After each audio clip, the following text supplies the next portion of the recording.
And the best team in baseball wins it all in 2018. The Tigers reclaim their crown by crushing Alabama. Brady under center, victory formation, takes the snap, falls to an E, and that'll do it. The New England Patriots have won. And Virginia with the all-time turnaround title. We, the North, are now we, the champions. The Raptors, the 2019 NBA champs. Now, here are your hosts for Sports 56 Middays, Greg Gaston and Eli Savoie.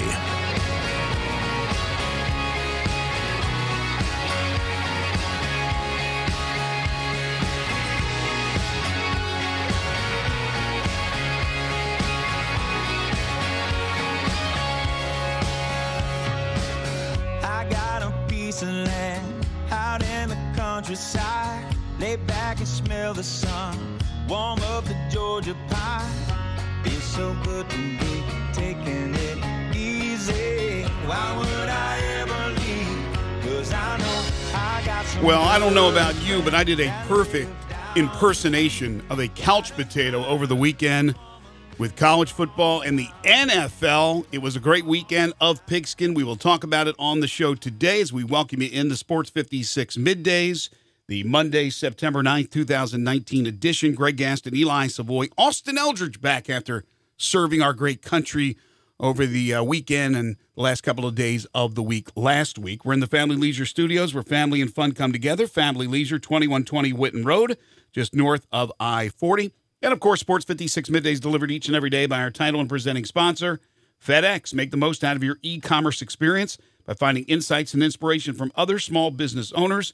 You can learn more at fedex.com/e-commerce. Hope everybody had a great weekend. Coming up on the program today, Connor O'Gara, as he does every Monday, will join us from SaturdayDownSouth.com and SaturdayTradition.com. We'll talk college football, specifically SEC, but we'll go around the nation as well.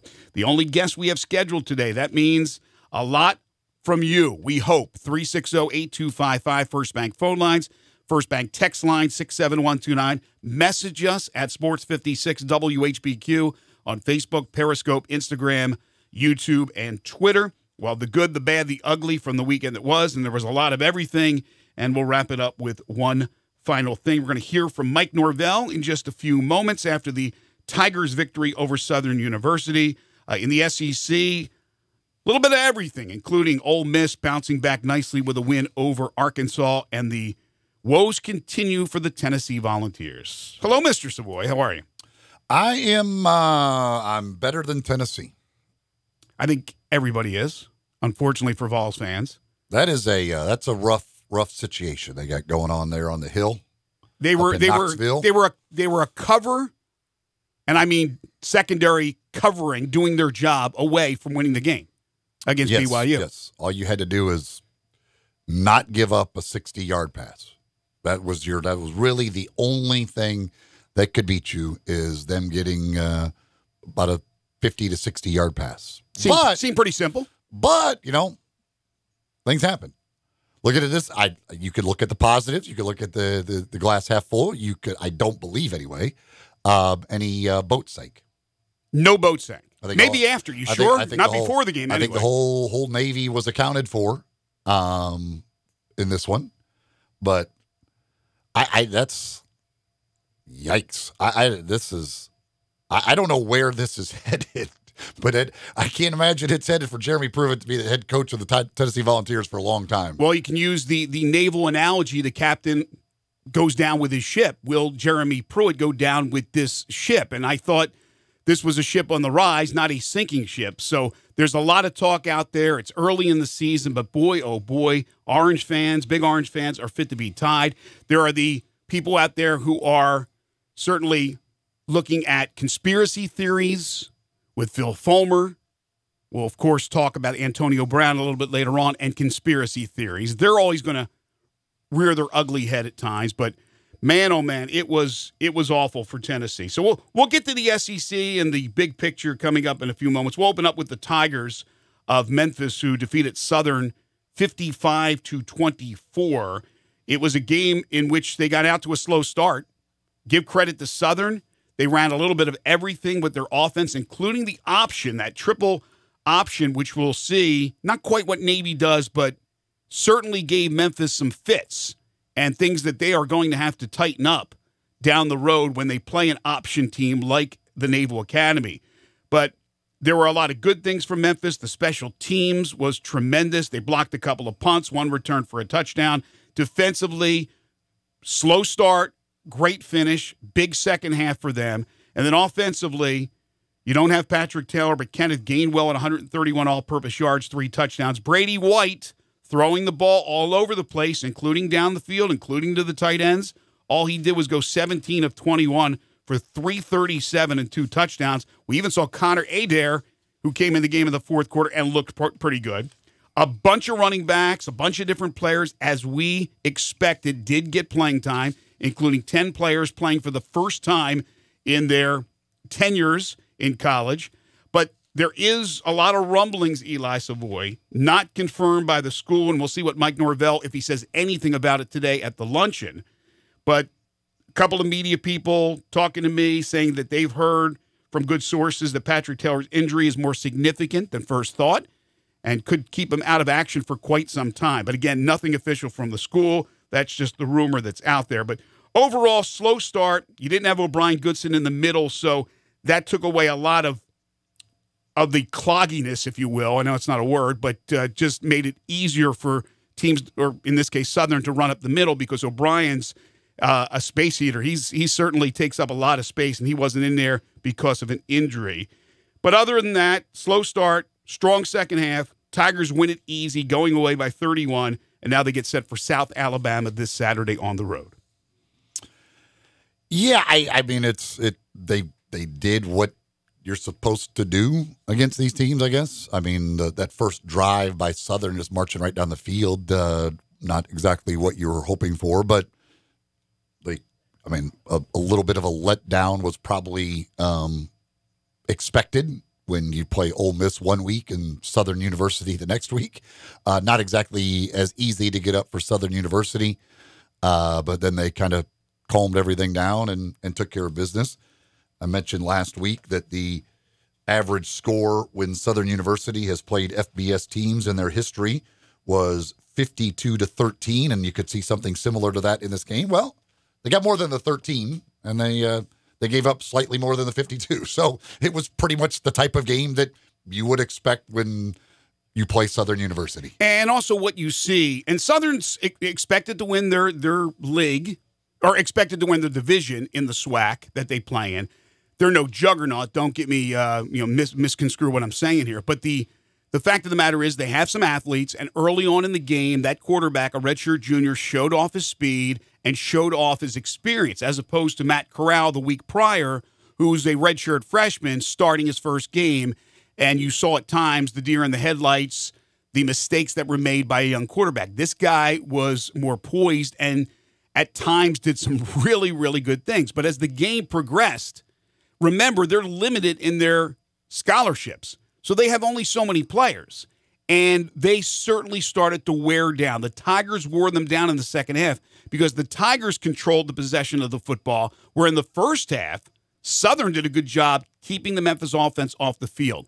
So once they started to wear down Southern was toast, especially late in that third quarter and into the fourth quarter. That won't happen when they play Temple. That won't happen when they play other teams in the American Conference or when they play teams like South Alabama, Louisiana Monroe. They're all even Steven when it comes to the scholarships.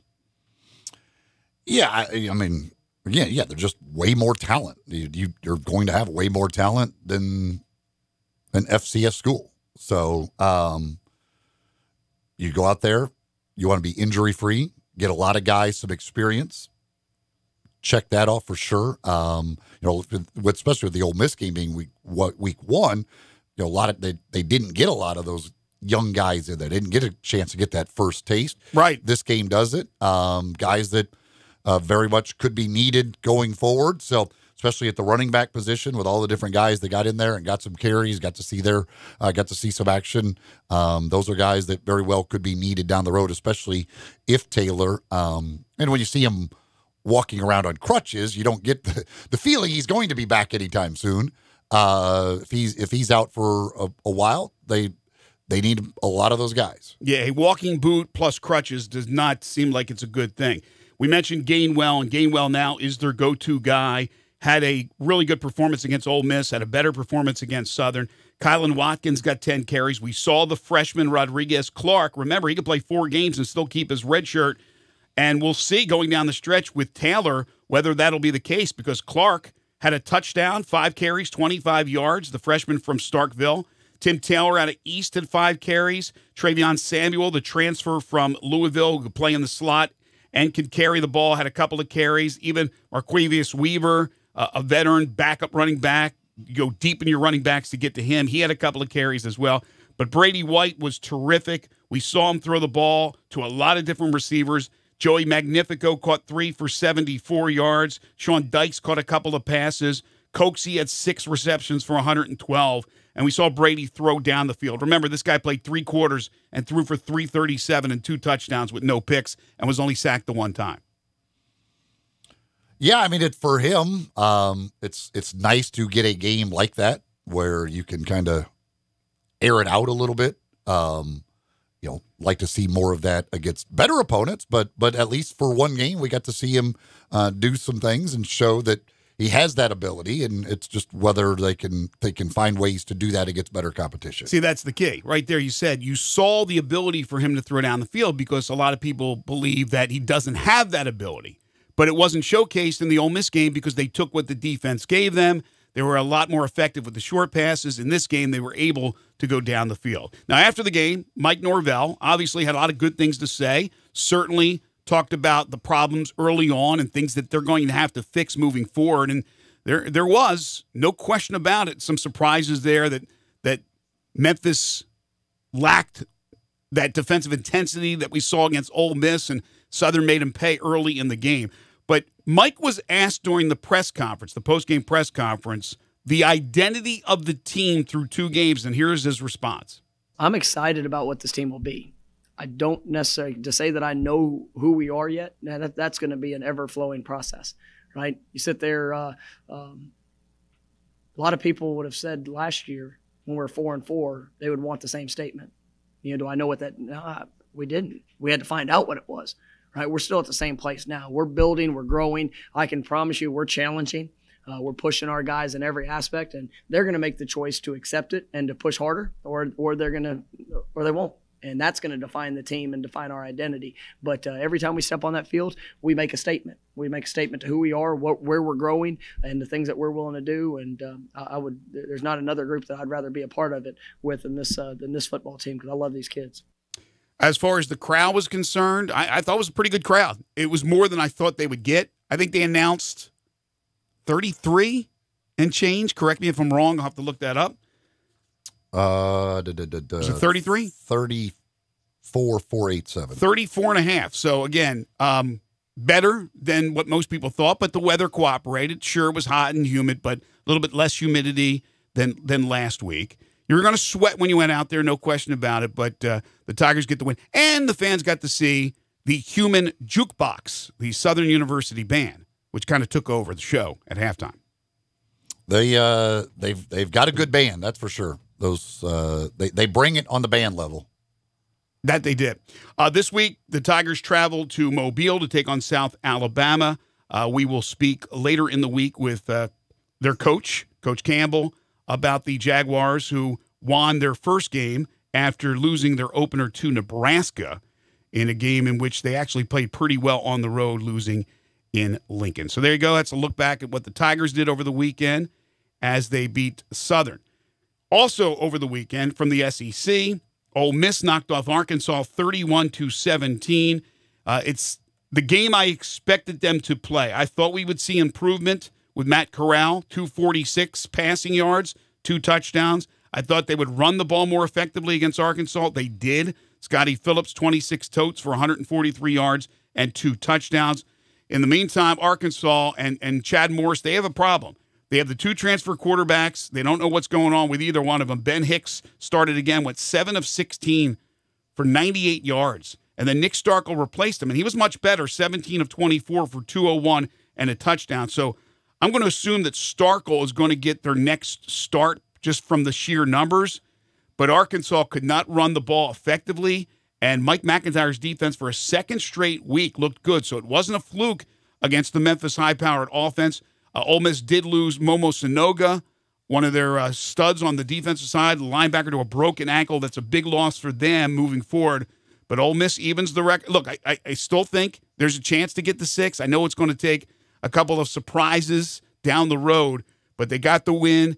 And we talked about it in the preseason, Eli. If they started 0-2, the doomsday countdown clock would start for Matt Luke. And instead, they get a nice victory by 2 touchdowns over the Razorbacks. Yeah, they they did some good things. They did what they had some success doing against Memphis, but probably didn't do it enough, and that was just kind of running with those quick hitters and kind of running straight at them rather than trying to get outside. And they had success doing that against Arkansas. I mean, Arkansas is a bad football team. They got all kinds of problems. But yeah, I mean, the Sanogo loss is a big one. Guy had 112 tackles a year ago.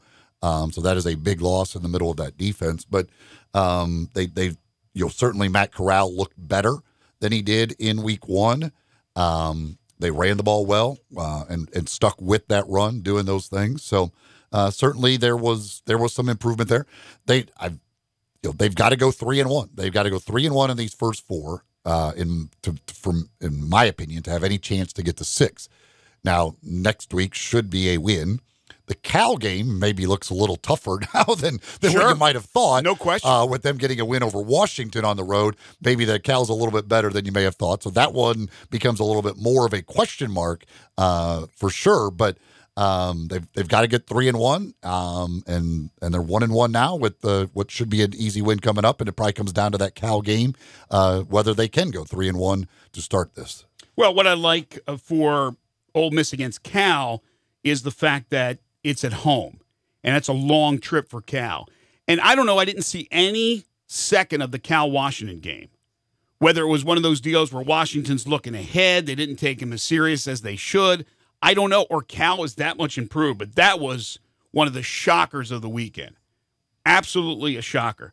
So, for Ole Miss, by the way, the fact that they played that well on defense after losing Sanogo early, that was big to me because that's a leader for them, and for them to come out and still play even more determined after they lost him, that just shows how much improvement McIntyre's made. Well, that's why I said after the games played last weekend, not this past weekend, last Monday, a week ago, that I expected Ole Miss to show a lot of improvement against Arkansas. Look, Memphis is a good football team, and they did a good job defensively. But Memphis also showed their improvement defensively by holding that Ole Miss offense in check. I think a lot of it also had to do with the fact that the kid was playing in his first game as a starter. Yeah, the Ole Miss defense was not the problem against Memphis. It was their offense. But he settled down, and they did a lot of better things, and Scotty Phillips ran the ball. Memphis took away the run. Scotty Phillips was able to run against Arkansas. Well, yeah, I mean, listen, there certainly is improvement. Well, let's not get real excited. This is Arkansas. They scored 20 points against Portland State last week. Right. We're not talking about a juggernaut offense. Yeah, I'm not sitting here saying Ole Miss football is back or anything. Little victories. But it was a nice win, especially to have no drama against that team for once. Their defense is, I would say, it is definitely improved. We still don't know how good it is. I mean, that just because you had shut down Arkansas, there could be a lot of teams that shut down Arkansas, including Portland State, who shut down Arkansas. Arkansas back at home this week and taking on Colorado State. And that was one I thought, well, that's a W. I'm not so sure now looking at what happened in the first 2 games. But I think Starkle, that's my guess. Chad Morris at his weekly presser. I don't know if he'll announce that, but my guess is they'll go with Starkle. But they got a game against Colorado State this weekend that they better win. I still don't see Arkansas getting to 6. Ole Miss, as you said, Eli, they really have to take care of business here in the next few weeks to have any chance at 6. If not, they're toast. And then you have Tennessee. And after the break, we'll come back and talk about the woes for the Big Orange. Also, Mississippi State, how serious, if at all, is the Tommy Stevens injury? They got a big one, coming off another victory over Southern Miss to improve to 2-0. They got Kansas State coming to town. That's off and rolling. So we will discuss those games. We will discuss the rest of the SEC slate from this past weekend. We will talk college football from around the nation. And we want to open it up to you as well. The First Bank phone lines at 360-8255. First Bank text line open at 67129. Or message us at Sports 56 WHBQ on Facebook, Periscope, Instagram, YouTube, and Twitter. Then we'll get into the NFL, the Antonio Brown saga, the good, the bad, the ugly from the weekend it was, and Conor O'Gara at 11 o'clock. This is Middays on Real Sports Talk, Sports 56, 96.1 and 87.7. Search Sports 56 on Facebook and give us a like. And follow us on Twitter at Sports 56 WHBQ.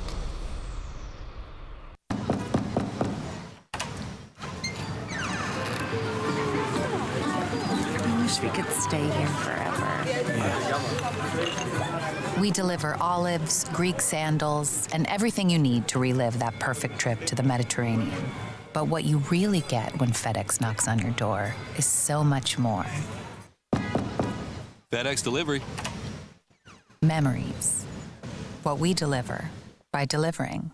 Football is here. I know. I have a sports talk radio show. Why do you always have to throw that in my face? Because it's fun. Now, let's get down to the Central Barbecue ad. We're talking the incredible bulk. I have no idea what that means. Tailgating in Central Barbecue means this is the time for bulk ordering. Oh, I get it. Incredible bulk. Yes. You call ahead and order enough delicious Central Barbecue food to feed your entire tailgating crew. Central Barbecue is your one-stop shopping destination for all your chowing down needs. And with all their locations. Central Avenue, Summer Avenue, downtown, or the shiny new location on Poplar. There's a Central Barbecue central to wherever Memphians are. Nice line. New Life Medical Center has moved to a new, larger location that allows them to better serve their patients. I go to New Life Medical Center for testosterone replacement therapy, which is one of many things they do. They also treat erectile dysfunction and can relieve the pain of joint injuries with stem cell and platelet-rich plasma treatments. They also take care of patients with diabetes, high blood pressure, sick visits, and much more with no appointment necessary and minimal wait times. New Life Medical Center is now at 9160 Highway 64. That's just off I-40. Stop in and see what they can do for you. It may not be stomach issues. For me, it's intense gas, or pain, or diarrhea, sometimes all at once, over and over. I spent years with the symptoms, but could never figure it out. No matter what I did, they never went away. So I decided to break it down for my doctor and get really specific about my symptoms. We discovered that exocrine pancreatic insufficiency, or EPI, may be the reason for my stomach issues. EPI is caused by my pancreas. It leads to diarrhea, gas, bloating, stomach pain, unexplained weight loss, and oily stools. The symptoms just don't go away. But EPI can show up with even one symptom. The good news? EPI is manageable. But to get to the right diagnosis, you have to break it down for your doctor and get specific about the severity of your symptoms. Visit identifyepi.com to learn more and use the symptom checker to help change the conversation with your doctor. Brought to you by AbbVie. Do you know one of the best things you can do for your employees or family's health? Provide Arctic Clear bottled water. Arctic Clear bottled water is your locally owned and operated bottled water provider. Arctic Clear is 100% natural spring water with free delivery and setup, dependable service, and no long-term contracts. What an easy choice. Call Jeff Manus today, 901-382-2363, or visit arctic-clear.com. Arctic Clear bottled water. Call now, 382-2363. That's 382-2363. First Bank is here to help you, whether you're a business looking for a loan to expand or refinance an existing one, a homeowner looking for a mortgage or home equity line, a consumer wanting to finance your dream car, or wanting a competitive rate on your CD deposits. Let First Bank try to handle your banking needs. Stop into one of First Bank's 3 local branches today, 6482 Poplar Avenue just east of International Paper, 8398 Highway 64 across from Wolf Chase, and 6280 Highway 64 in Oakland. Or check them out online at firstbankonline.com. Member FDIC, Equal Housing Lender. Now, back to Sports 56 Middays delivered by FedEx. This hour is also brought to you by Davis Motor Home Mart. Here once again are Greg Gaston and Eli Savoie. Just a quick note before we get back into college football. The recruiting period has opened up again for college basketball. That means Penny Hardaway and company on the move today. According to Corey Evans, national basketball analyst at Rivals.com, Penny Hardaway will complete a home visit tonight with top 10 forward Greg Brown, who took an official visit to Texas this weekend. Also this weekend, according to reports, Isaiah Todd is expected to be, he's a 5-star target, by the way, visited by Kentucky today, but North Carolina and Memphis expected this week as well. So a lot of recruiting news will be coming in over the next few days as the coaches and their staffs are out on the road once again. If you'd like to talk some college football, 360-8255, First Bank phone lines, First Bank text line 67129. Love to hear from you Vols fans. What do you think? The conspiracy theory out there is so stupid that Phil Fulmer wants to coach again, so he's kind of set up his team to fail. No, the thing is this. He went with a guy that's similar to him, the kind of that same philosophy, run the ball, pass the ball, kind of mix it up, but the old style of 3 yards in a cloud of dust, whereas he could have probably had Mike Leach. And now fans are lamenting that possibility, although some did not want to see Leach, and obviously Phil Fulmer didn't want that kind of style at Tennessee. Right now, could you imagine Mike Leach running the show? But I don't know. Is it too soon to start to say Jeremy Pruitt may not be the answer? What do you think, Tennessee Vols fans? I mean, that was a game where you should have won. Again, a meltdown late, and then still could have won it in overtime and ended up not winning it. Is it still too early, though, for the Jeremy Pruitt judgment, or is that team talented enough where he should take all the blame? That's what I'm asking. Is it too early? Because it's only his second year, and he came into a dumpster fire as it was. It is probably too early to judge, but I mean, my goodness, it is terrible, though. They lost to Georgia State last week, who had to come back from like 20 down to beat Furman over the weekend. Don't mess with Furman. And then, I mean, BYU is certainly better, but Tennessee should beat BYU. And it's not even the fact that you lost to BYU, it's the way you did it. Like, you had the game won. The game was over. You have them at their 20-yard line with 20 seconds to go in the game and no timeouts remaining. You cannot lose that. There's no way to lose that. And they found a way to lose that. They're a bad football team. Garantano is he may have changed his last name. He's still not a good quarterback. The touchdown he threw, the first touchdown, was pure blind luck. He made a terrible throw that a defender just, instead of intercepting, deflected right to one of his receivers. Right. If that guy catches that ball and makes the interception, then we don't have to worry about overtime. I mean, they get into the red zone, they can't finish drives because he's not very good. They've got all kinds of issues, and it's just they got some real problems, and it's I don't know. Is it too early to judge him? Yes, I think anytime you're 14 games into your tenure, that's too early to judge. But this is the SEC. This is Tennessee. People don't have a whole lot of patience for this stuff.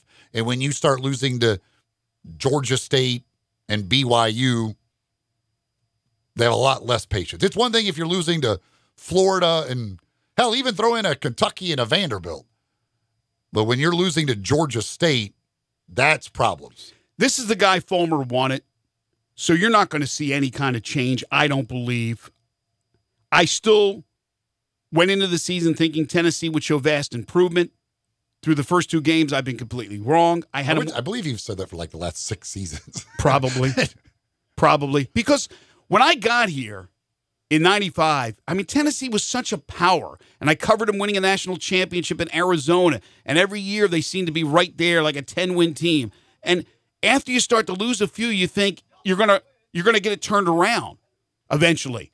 It's gone on forever. If they get the right coach, they will. If they get the right coach, and we know what's happened with the coaches. But whether or not it's Pruitt, I think Fulmer will have more patience because he handpicked the guy. But I guarantee you Fulmer, who, again, I keep referencing the interview we had with him during the summer, I guarantee you he felt, it's minimum we're going to a bowl game, because he kind of chuckled at that question. Now, you look at their schedule. They got Chattanooga this weekend. You would think you'd win that game. At Florida, and they never beat Florida. Georgia, Mississippi State, at Alabama. So you're going to have to steal. You're going to have to steal one against Mississippi State, and then you're going to have to win all those other games, those coin toss games. And that's impossible for them. South Carolina, UAB, at Kentucky, at Missouri, Vanderbilt. Yeah, you look at the schedule and you go, that's easy. Well, it's not for Tennessee. You're not going to win all those games. So I think it's doomsday. It's doomsday as far as a bowl game is concerned. Well, yeah, I mean, if you can't beat Georgia State, like, I don't know that there's anybody in your schedule other than maybe Chattanooga who you could just say, yep, they're going to beat them. So it's trying to piece together 6. Yet, good luck. Yet, they were a bust away from winning that game against a pretty solid BYU team that had a nice contingent there at Neyland Stadium. You were a secondary bust away. You're right about Garantano because Jeremy Pruitt lit into Garantano right at halftime because he missed opportunities, and he talked about that after the game. He missed opportunities to give Tennessee more points. They ran the ball well. Ty Chandler at 154 yards rushing, and Eric Gray continues to look good as a youngster whose career is only going to get better and better. The Vols hope it will be at Tennessee. 17 totes, 77 yards, had a couple of catches. But Garantano threw a pick, missed some receivers, threw for 176. He did throw 2 touchdowns, but it's just not good enough right now. Let's go to the First Bank phone lines. It's not good at all. Like he's bad.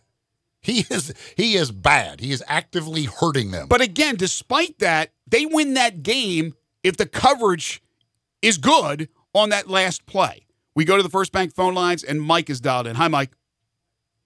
Yeah, gentlemen, that's a player mistake on that last play. That's not coaching or anything else. That's just that's a player error, and it's the human factor. That's why they play. Yeah, but the players are coached up by coaches, so that's what the argument would be.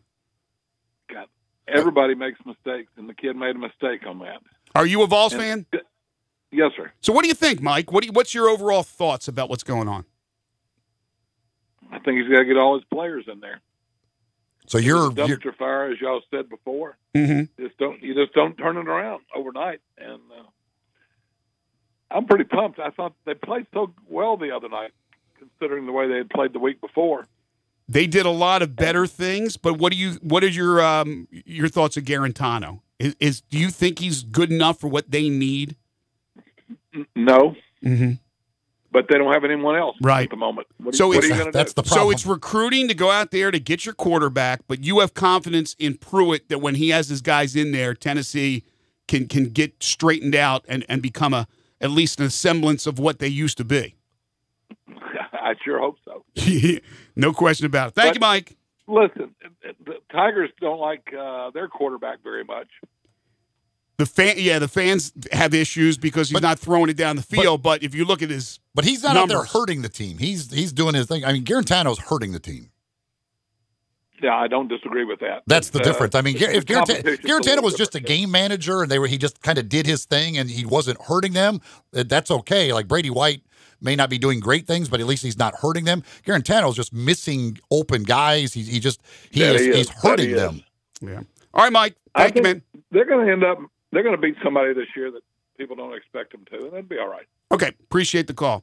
And I hadn't beaten Mississippi State before the season started, but I also thought they'd win these first 2 games, and that got it to 7 on my preseason predictions. Right now, even beating Mississippi State, losing those first 2 looks like 5. So it doesn't look like they may surprise somebody, but to get to 6, they're going to have to be perfect down the stretch. How much improvement will we see? With Mike, he says it's still the players that are there as opposed to the players that he will continue to bring in. He's only had now his 2nd recruiting class. So give him a little bit more time. I think you absolutely have to give him more time. 1 season and 2 games is not enough. It is not enough. And yes, it was a player mistake. They blew the coverage. But that still will fall on your coaching. Well, that's the thing. Like, I mean, that's like saying the problems getting lined up correctly against Georgia State and all this stuff, and even in this game, there was some of that. That's a player's mistake. They didn't line up right. Well, that's coaching too. Like, you have to coach so that they know for sure what they are doing. Yes, players are going to make mistakes, but some of that has to fall on coaching as well.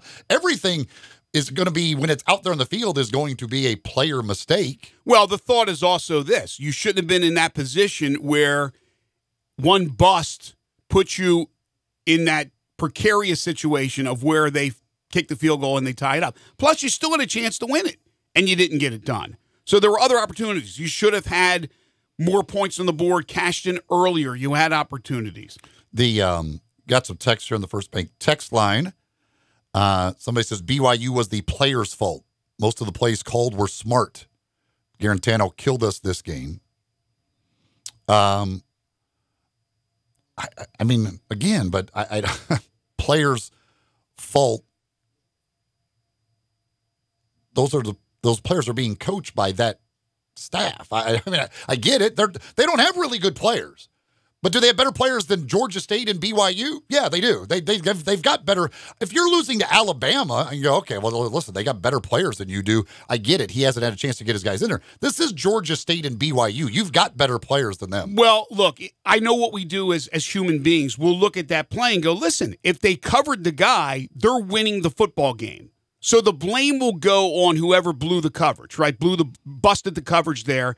They're going to blame that guy. They're not going to say BYU made them screw up because of what they did. No. So it's human nature to say it's on that guy.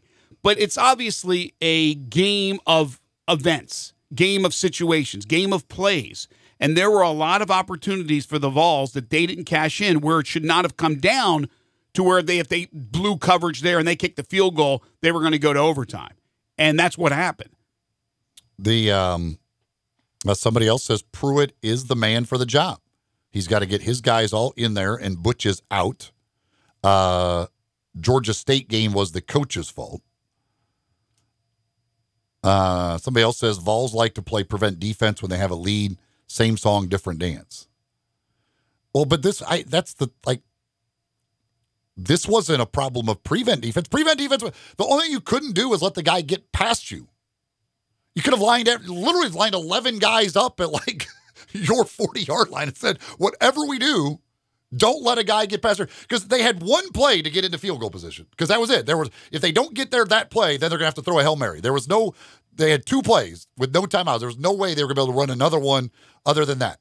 So literally all you had to do was not let them on that play get into field goal position. And really all you had to do was tackle him in bounds. Well, they did tackle him in bounds, but they got up there and spiked it. Yeah, the Hail Mary would not have happened because that guy would not have had the arm strength to reach the end zone from where he would have had to throw the ball. It would have been probably like the hook and ladder thing. It would have been one of those weird plays. But he got into position. They came up. They spiked the ball. He kicked the field goal. They won it in overtime. I mean, they did everything they needed to do to win the game, to steal that game from the Vols. I blame prevent defense when a team marches down the field just like dinking and dunking underneath you, and they just have time to do it.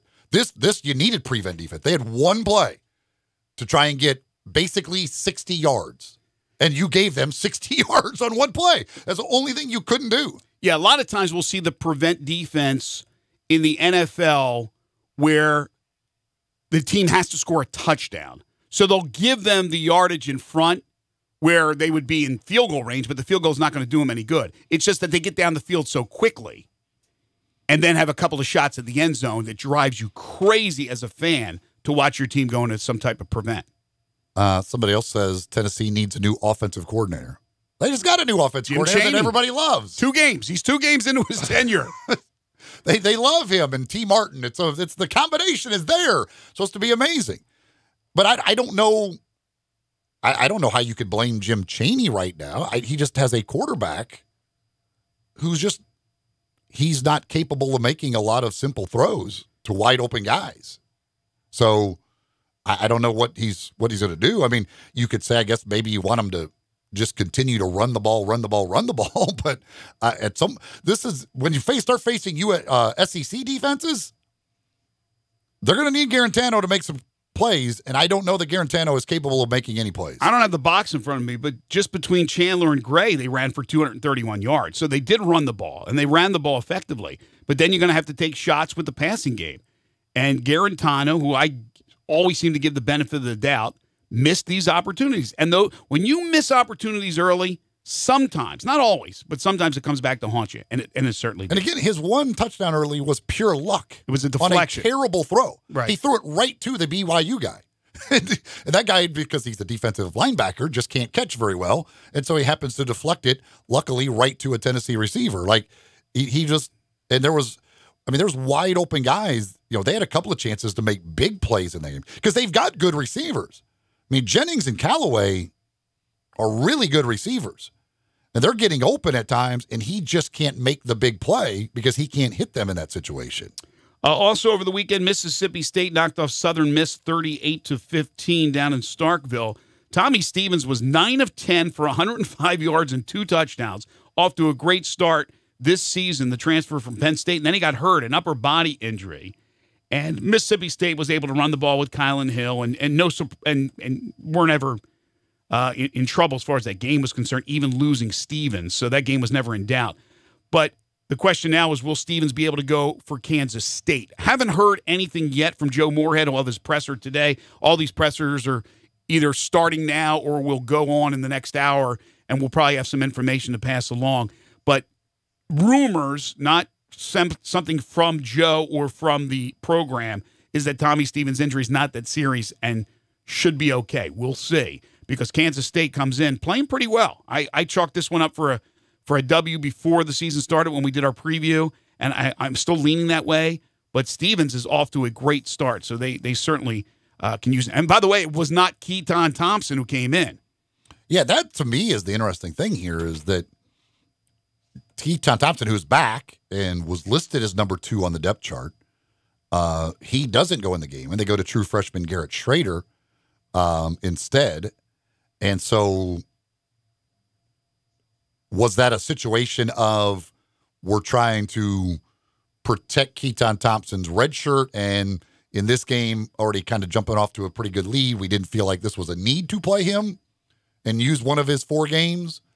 Because then even when Schrader had to come out for a snap later in the game, it still wasn't Keaton Thompson. Now, that one certainly I would think you wouldn't want to just run him out there for one play, but are they trying to protect the red shirt and then think it was necessary to play him in here? And so if Stevens isn't able to go for Kansas State, who is the starting quarterback, and Joe Moorhead after the game said he cannot answer that question at that time. He couldn't answer it at that time, who the starting quarterback was going to be if indeed Stevens was not able to go for Kansas State. So is it Keaton Thompson now? They're like, okay, a full game, like we're willing to use one of his games rather than a true freshman, or do they just feel like this true freshman now is actually the number 2 quarterback? Yeah, the fact that they listed him as the number 2, Keaton Thompson, right, means he was back in time. He was practicing with the team, I would assume.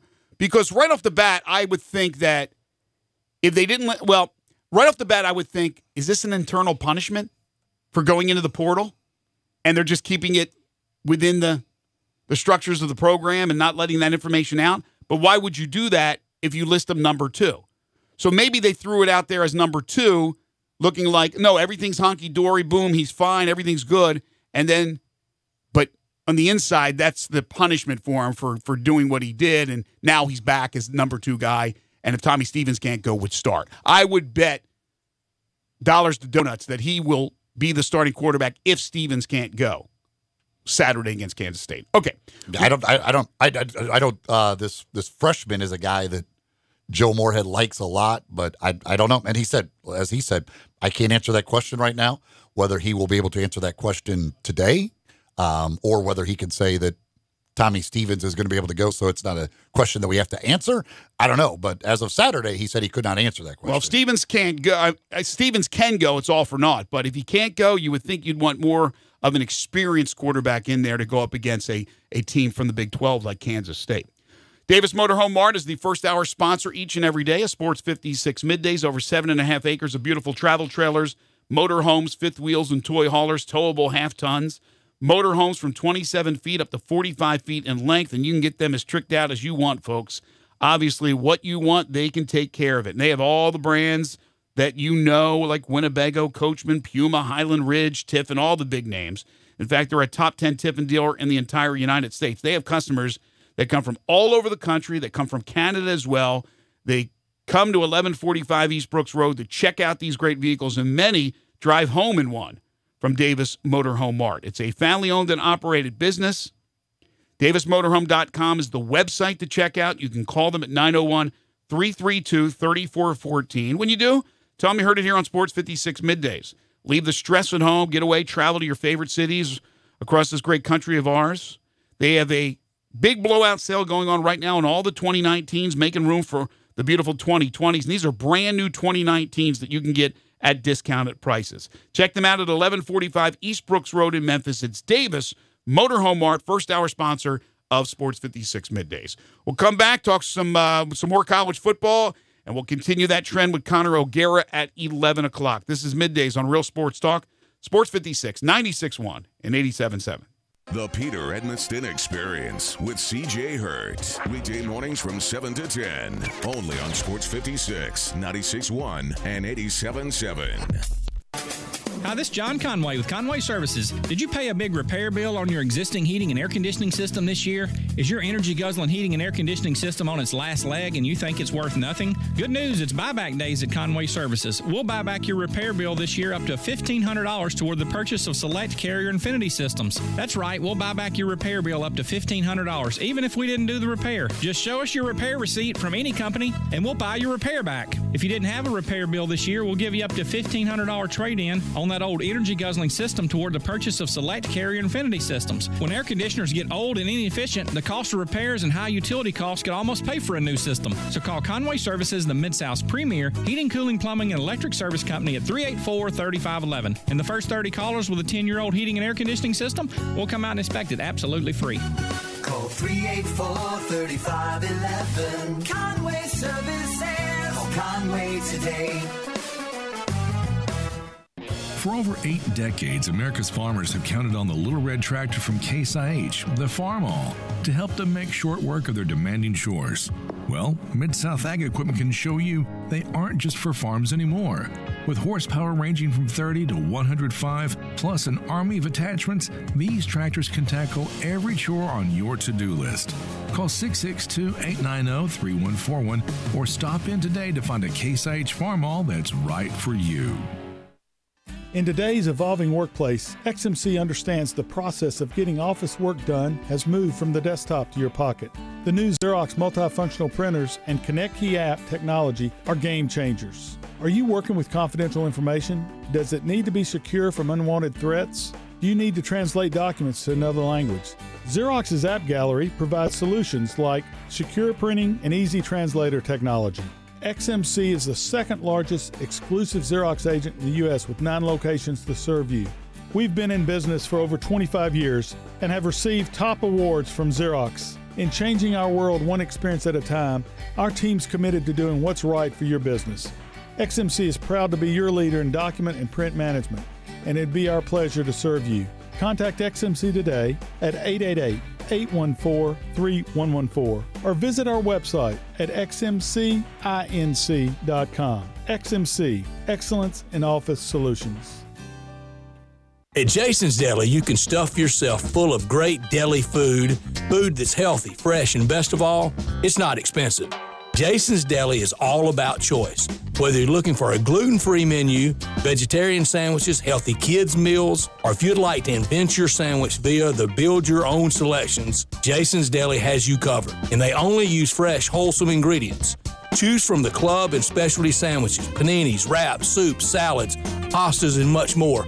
I love the cleanliness in the restaurant, the hospitality, and of course the cost. They have a huge salad bar and great soups, including Southwest chicken chili, fire-roasted tortilla, organic vegetable, tomato basil, and many, many more. And if you're planning an event, their catering department is fantastic and can handle any size party. Go check out Jason's Deli's 4 locations. On Ridgeway in the Park Place Center, that's my favorite, on Germantown Parkway in Cordova, at Poplar and Highland, and on Goodman Road in Olive Branch.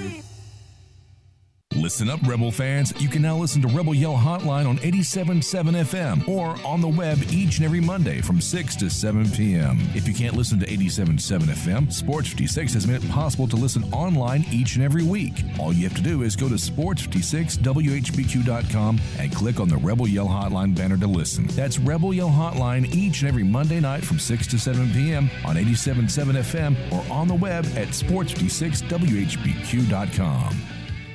Now, back to Sports 56 Middays delivered by FedEx. This hour is also brought to you by Davis Motorhome Mart. Here once again are Greg Gaston and Eli Savoie. All right, final segment, and then Connor O'Gara joins us to open up hour number 2. Bad news for Kentucky. They're off to a 2-0 start. That's the good news. But Terry Wilson out for the year. Torn tendon in his left knee. So that's the second starting quarterback in the SEC that has gone down for the year with an early injury. Jake Bentley being the other one for South Carolina. Yeah, things are not good in the SEC East. There's a lot of things going on in the SEC East, and not many of them are good, unless you're Georgia. Unless you're Georgia.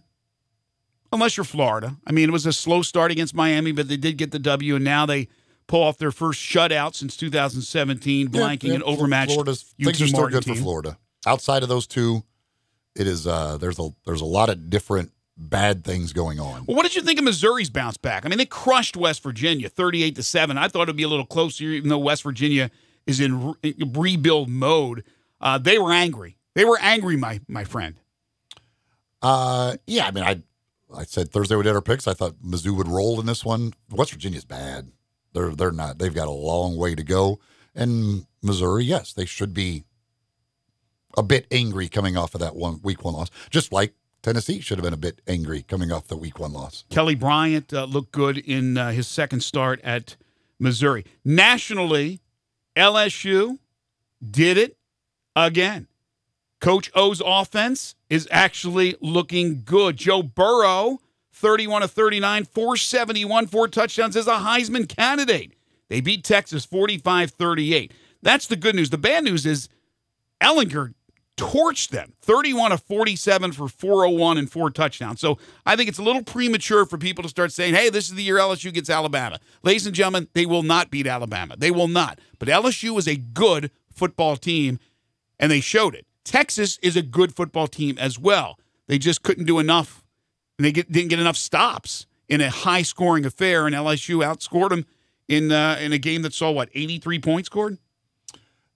Joe Burrow is legit. I will give it up. Joe Burrow looks fantastic. I mean, that was really impressive. I mean, he's got some weapons out there, and he's using all of them. They're making big plays, and it appears that Coach O is just staying out of the offense. Just, I'll do my thing. You guys take care of this offense.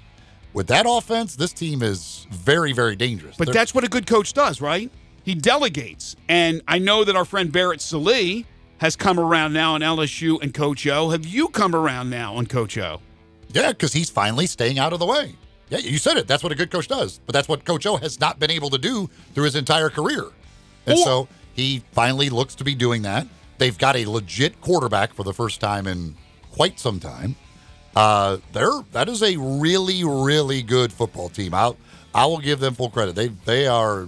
That was impressive. That was offensively what they've done through 2 games. Really impressive. Clemson did it with their defense more so than their offense, and beating Texas A&M 24-10. Late touchdown by A&M for the cover. That was funny watching Jimbo Fisher and Dabo Swinney and all the coaches really go at it at the end as A&M wanted that touchdown and Clemson wanted to keep them out of the end zone. Yeah, they were Brett Venables' defense trying to hold them out. Calling timeout, doing everything they can to get it in there, and they found a way to score and get themselves that touchdown. So, I guess good for them. They still lost the game, but hey, you didn't get you got the touchdown. Well, it wasn't as close as it was last year, and Kellen Mond did not look as good as he did last year. Also, Auburn over Tulane. Give the Green Wave credit. They did a pretty good job defensively, just couldn't move offensively against that really stout Auburn defense. Bama rolled as expected, 62-10. Could have been 162-10. Tua with 4 total touchdown passes. Also from the SEC, Vandy drops to 0-2. Their pass defense was horrific as Purdue just lit them up 42-24. We'll talk more college football with Connor O'Gara, and then we'll get to the good, bad, and ugly, switch some gears, talk some NFL, other things happening. By the way, the United States FIBA World Cup team beat Brazil today, and they're into the quarterfinals. This is Middays on Real Sports Talk, Sports 56, 96.1, and 87.7. If you've always thought, hey, I'd look pretty good in Lexus, well, guess what? Lexus thinks so, too. Lexus is offering you the Golden Opportunity Sales Event. Great offers on all 2019 models and special lease options. Drive in luxury and confidence. knowing that every new Lexus comes with complimentary first and second maintenance services. Stop by Lexus of Memphis, 2600 Ridgeway, and put yourself in the driver's seat of an all-new 2019 flagship LS500. Hey, you look pretty good there. Lexus Golden Opportunity Sales Event at Lexus of Memphis. Experience amazing. Sunrise on Jefferson is perfect for just about everyone. If you're a busy professional on your way into work, Sunrise is the ideal place to pick up a cup of coffee and a biscuit sandwich. Or maybe you just want to have a casual breakfast meeting away from the office, or you want to grab a classic lunch served fast and fresh. Whether you're going to dine in or carry out, there's really nothing in Memphis that compares to Sunrise. Whatever you're looking for, breakfast or lunch, chances are it can be found at Sunrise on Jefferson.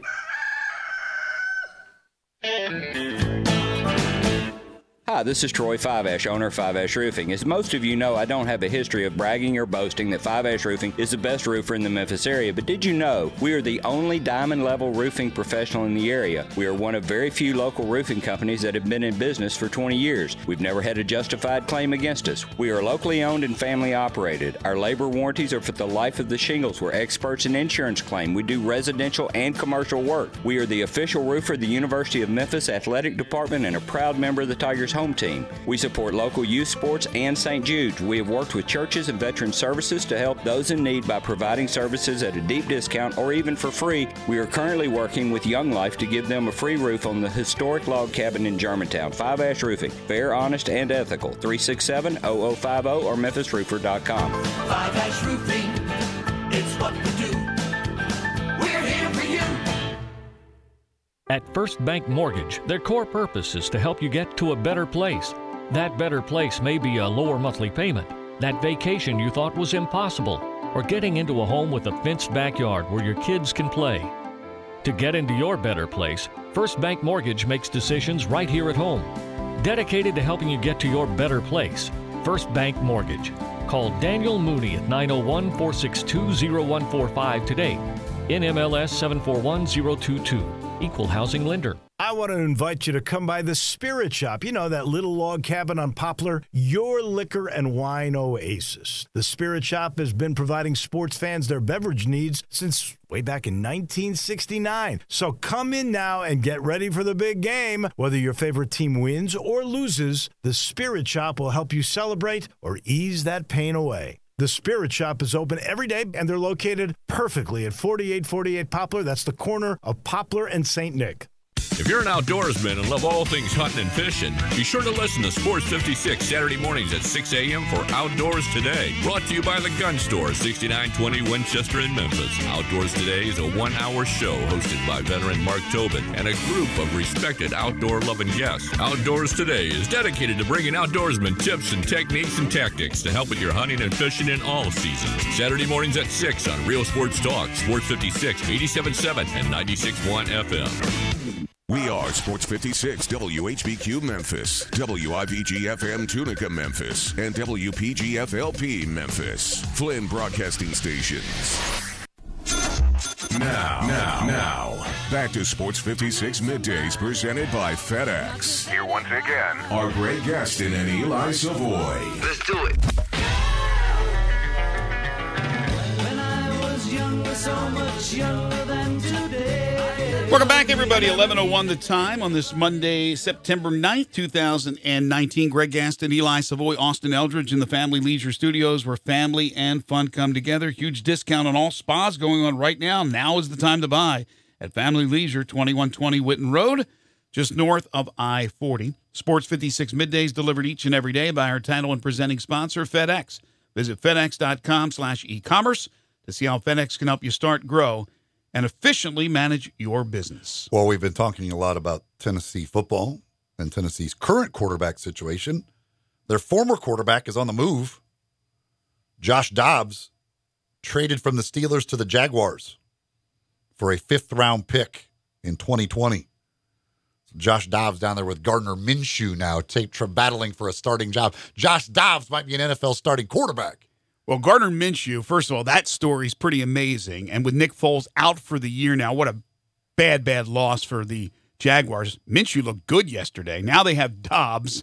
And for Pittsburgh, well, their woes last night, we'll talk about a little bit later on after getting clobbered by the defending Super Bowl champions. But it is Monday. That means it's time to talk to Connor O'Gara.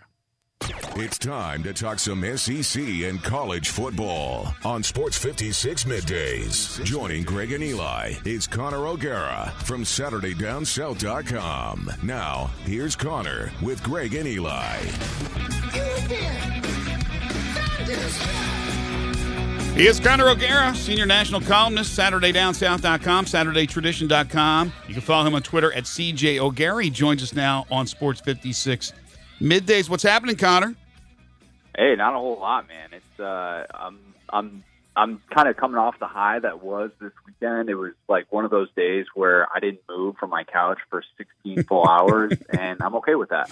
Yeah, I covered the Memphis game, and then went home, watched football the rest of the day and night, and then all day Sunday watching football. My wife said, "You going shopping with me to the food store?" I said, "Not this Sunday, sweetheart. We got the opener of the NFL." She was not too happy, so I know about that couch potato thing. It was Saturday night was perfect because I had the two TVs, the computer, and the iPad all going at once. Did you really? 4 games at once it's hard to know where to look, but that was fun. Well, I think, and I'll ask you, Connor. I think the biggest surprise from college football this past weekend was a game that did not get a lot of notoriety because it's out there on the West Coast, but Cal shocking Washington certainly surprised me.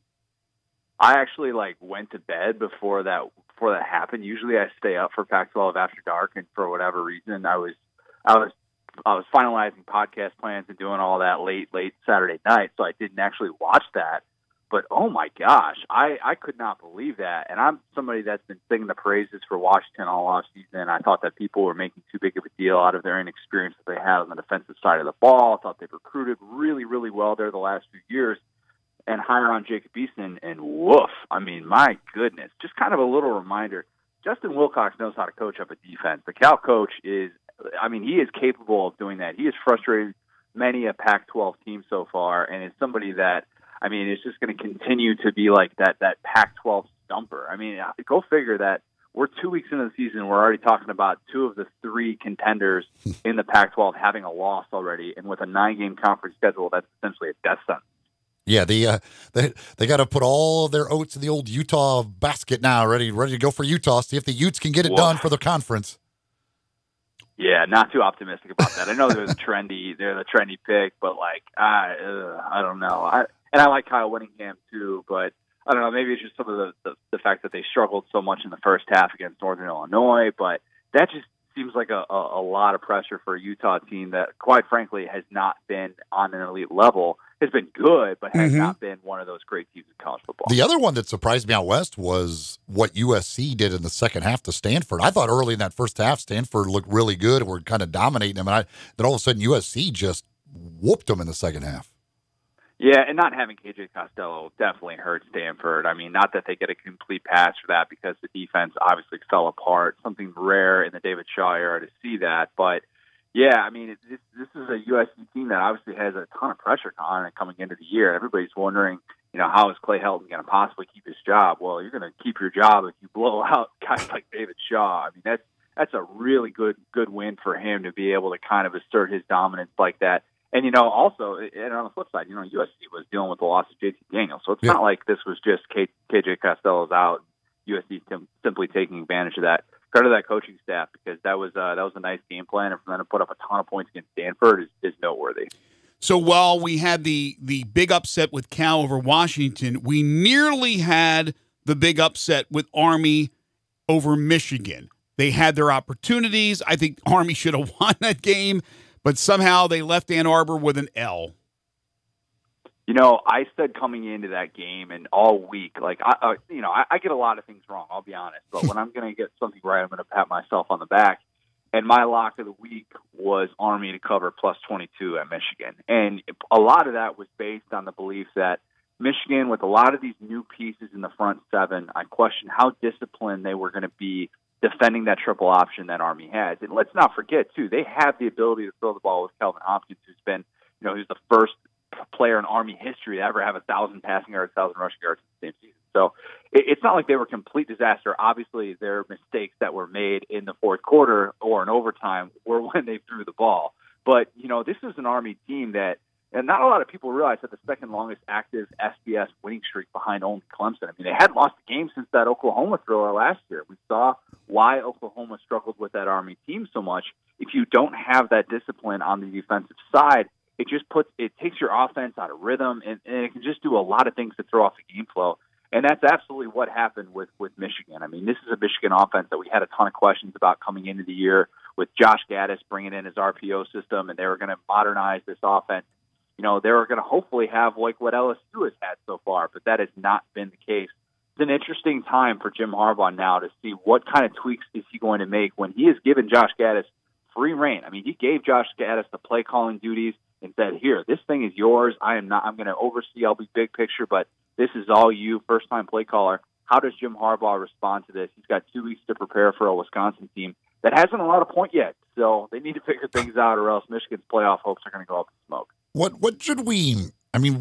is Shea Patterson, in your opinion? Gosh, that's a great question. It's a great question that I find myself asking week in, week out, that I still don't quite have an answer for. And, you heard about the oblique injury, and, yeah, that might have impacted him some, but it's the decision-making. I think he is actually an accurate quarterback. I think some of the decision-making just isn't quite all the way there. He didn't necessarily have, his full arsenal. Usually he has Donovan Peoples-Jones, somebody that he relies on a lot in that passing game, and him being out, that hurt a little bit. But it's the ball security stuff. It's like, man, you're going back on third down, and you're getting sacked. You can't have that ball hanging around like a loaf of bread, because Army's going to force a fumble in that spot. Sure enough, that's what happened. And the fumble issues that he's had early on are troubling, because he's a senior. He's supposed to be the man. He's supposed to be the guy that doesn't make that mistake, and that's what he's still doing at this point in his career. And I don't necessarily just say, oh, it's because he's had all these different coaching staffs and all these different, he's had all these different systems that he's had to work in. If you're a senior at this level, and if you're a top 10 team in the country, you just got to know you can't do those things. I mean, point blank, the guy's had plenty of experience to be able to learn that. He's just still frustratingly inconsistent. I still like the ability. I still like the upside. But, yeah, I think that there are still some things that he needs to figure out in order to be one of these, top 5 quarterbacks nationally that we thought he could be early on in his career. Well, speaking of quarterbacks, obviously one of the early season stories was the transfers, and all the transfers starting around the country and doing their thing. But now the first 2 weeks of the season has been the injured quarterbacks. We talked about Daniels with USC. He's out, and Costello, I don't know, yeah. Is he gone for the year for Stanford? Or is he? I think he's just week to week. Just week to week. Now you have the news. Jake Bentley, of course, with South Carolina out for the year. Now you get the news of Terry Wilson out for the year. And I just saw where North Carolina's starting quarterback also out for the year with a season-ending injury. Is it Renee? Patrice Renee? He is done for the year. That's after they beat Miami. So North Carolina will face Wake Forest this week, and they'll face the 11th best pass defense or passing offense in Wake Forest. But they will have their quarterback gone for the year. So all of a sudden, these injuries are starting to add up. And the Terry Wilson injury for Kentucky could derail what could be another really good season for the Wildcats. I hated that news. That just, in watching the way that it happened, where it looked like he kind of got horse-collared. And, you never want to accuse a kid of making a dirty play. Obviously, that's going to be the spin. But just awful, awful news, because I was really, really starting Terry Wilson Kool-Aid. I mean, I thought he was making some nice strides in year 2. I love that they were building the offense around him. I mean, let's remember that while his numbers were not good last year, they were not building the offense around his skill set. They were building it to be able to play ball control and have Benny Snell be the main force behind that offensive line, which was really underrated nationally. And this year, the plan was to be able to air it out. They wanted to throw the ball 30 to 40 times a game. We were starting to see that ability in Terry Wilson. I think the ability was there last year, but it was almost like this game manager thing. Like they told him, hey, you can't make a mistake. You can't put our defense in bad spots. We need you to just be smart out there. And this year they were sort of taking the kid gloves off. And it's such a shame for that program, because I really thought that they were going to have a good chance to beat Florida this weekend. I thought that was an upset thing that I had all week. And I said last week, the only thing that would possibly change my mind would be a Terry Wilson injury. And then sure enough, that happened. So if I jinxed him, I'm terribly sorry. I had no intentions of doing that, but just crushing news for a kid who looked like he was really making some nice progress in year 2 in that system. Well, going back to the theme of transfer quarterbacks, Joe Burrow looks legit. How good is LSU with what we've seen out of Burrow through these first 2 weeks? I'll tell you what, man, it's different. It's absolutely different. And to me, if you want to look at one instance in that game, look at 3rd and 17 with 2.5 minutes left, LSU up 6 points, and everything in the world suggests that LSU is going to run that ball in that spot, turn the game over to the defense, and let them just try and figure it out, get one stop, and get a huge win on the road. Nuh-uh.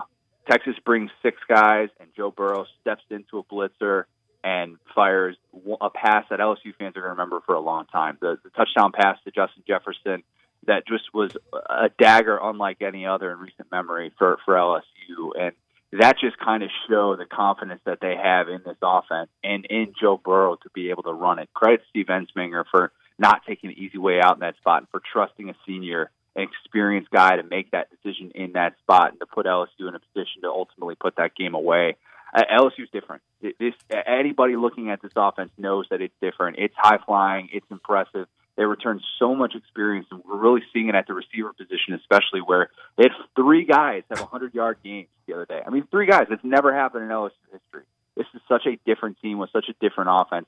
Don't tell yourself that this is the same LSU. Even if they lose to Bama, it's not the same LSU. I give them so much credit for bringing in a guy like Joe Brady and allowing him to work with Steve Ensminger because those guys have built something special, and LSU is dangerous as anyone right now.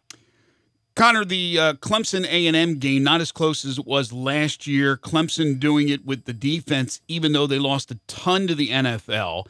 How do you compare this year's Clemson team to last year's? Where are they? Because it hasn't been the start that Lawrence would like to have had, but not that he's bad or anything like that, but he's not lighting up the scoreboard. They're doing it with defense. Yeah, they are doing it with defense. And, go figure that they have to lose basically that entire defensive line to start, doing it with defense. But, yeah, I mean, they returned experience on the back end there, and this is an offense that is still, just so dangerous. And that's maybe the scariest thing about it. You mentioned the start that Trevor Lawrence has gotten off to, and they really haven't looked like they've been in midseason form yet. I mean, Mike Elko made it a point to stop Travis Etienne, and he was going to put an extra guy in the box, and he was going to say, Trevor Lawrence, go beat us. Trevor Lawrence made some great throws in that game, but he wasn't peak Trevor Lawrence.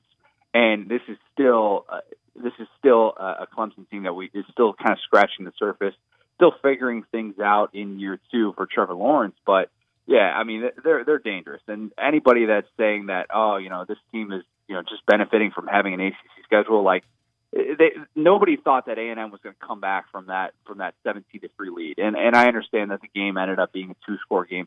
Clemson dominated that game. I mean, let's call it what it is. This is still a team that has every chance of winning a national championship, running the table to get there.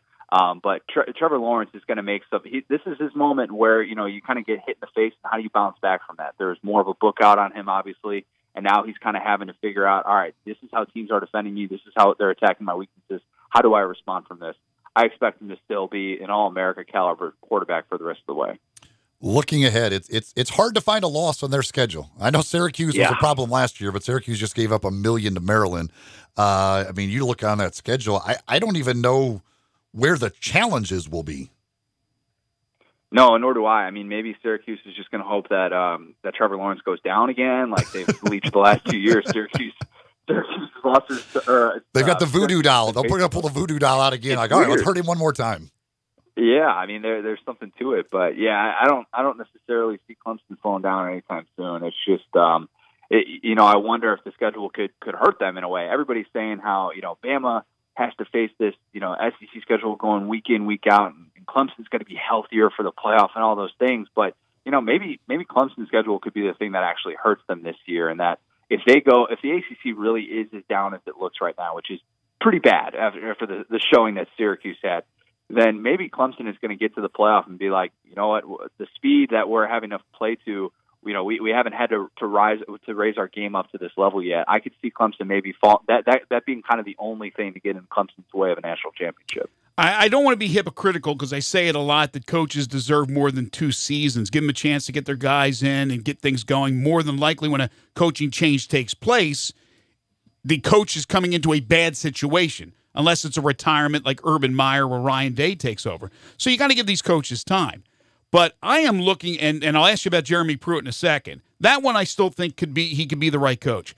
But I think at Florida State, Willie Taggart just doesn't have what it takes. And I know, again, I don't want to be a hypocrite, but if this continues the rest of the season, I don't know how he survives.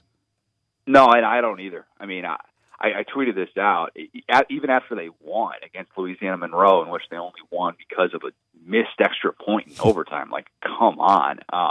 I mean, that kind of sums up the state of Florida State right now. But, yeah, I tweeted it out. I'm like, is there anybody who still believes in Willie Taggart? Like, if you do, can I meat you and just have a conversation with you and just, like, discuss? I mean, because maybe you could be my spin person, too, and you could just tell me all the things that are great about me. I don't know, because I don't see it. I didn't think it was a good hire to begin with, so I've been kind of banging the drum saying that I don't think he has the chops to be able to win and win big at Florida State. I am just not seeing it. It's the lack of discipline. It's the lack of identity. I mean, how do you come out week one and say, oh, yeah, your team was dehydrated? That's probably what led to that second half collapse. Make some adjustments, man. Beat a group of 5 team that you're beating by 18 points at home. Figure things out. Like, that's your job. That's not Jimbo Fisher's fault. Like, Jimbo Fisher's fault isn't, we should just put all the blame on Jimbo Fisher for having a guy line up on the complete wrong side, facing the wrong way in that game. Did you see that? Like, I don't know the last time I saw that, but, like, how does that happen? Like, Willie Taggart's program is so undisciplined right now, and they can't hold on to a lead. They can't make the right adjustments. I just don't get what you could look at with Florida State right now and think this is working.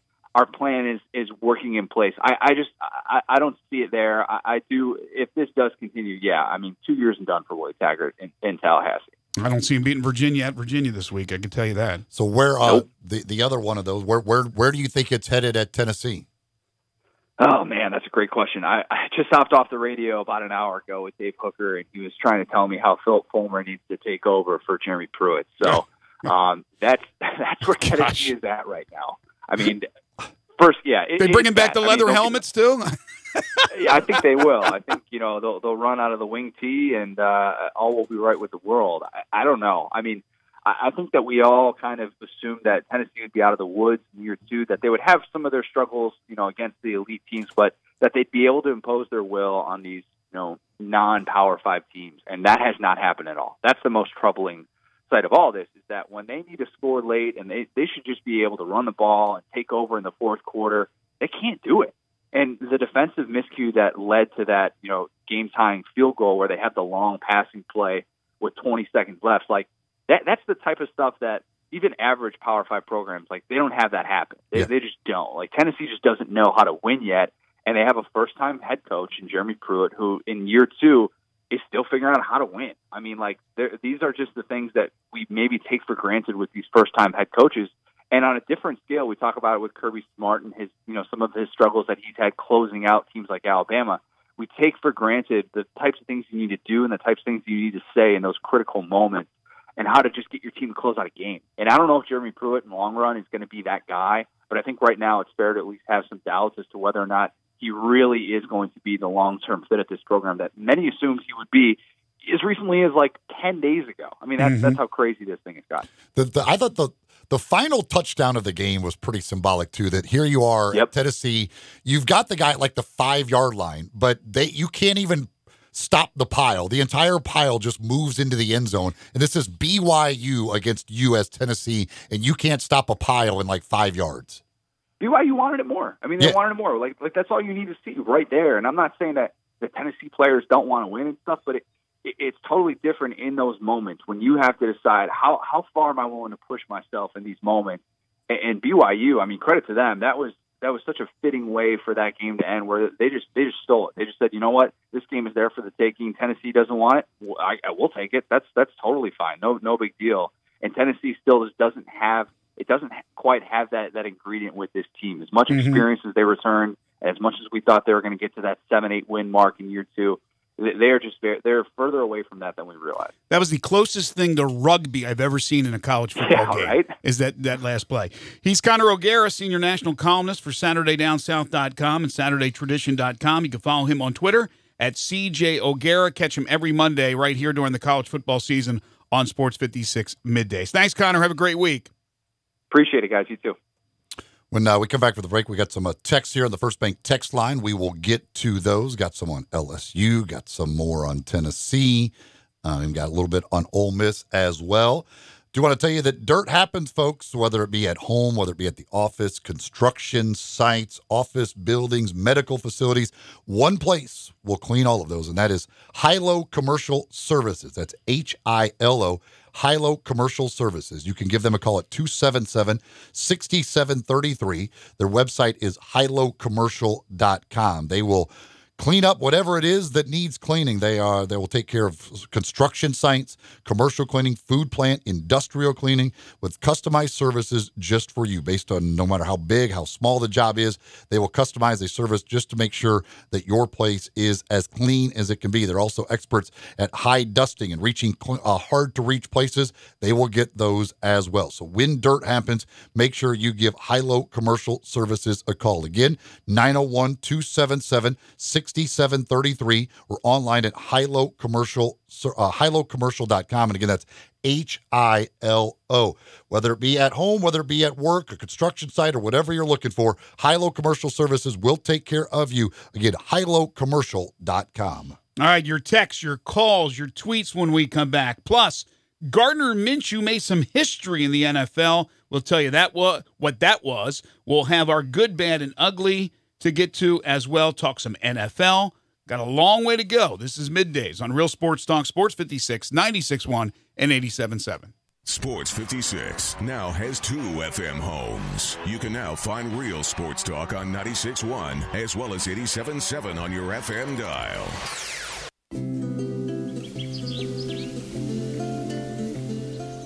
I love fall. The landscape is so beautiful at Town Village Audubon Park. Nestled in the heart of East Memphis, located corner of Park and Cherry, is a beautiful residential neighborhood. Looking for a great place to retire, but you still have a very active lifestyle?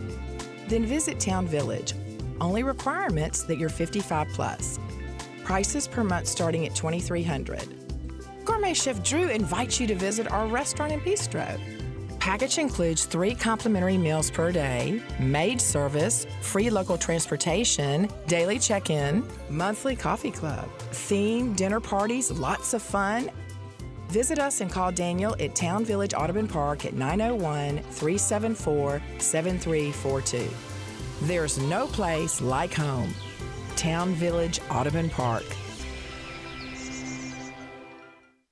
Duncan Williams Investment Bankers presents Brett Young live at the Garden this Saturday at the beautiful Memphis Botanic Garden.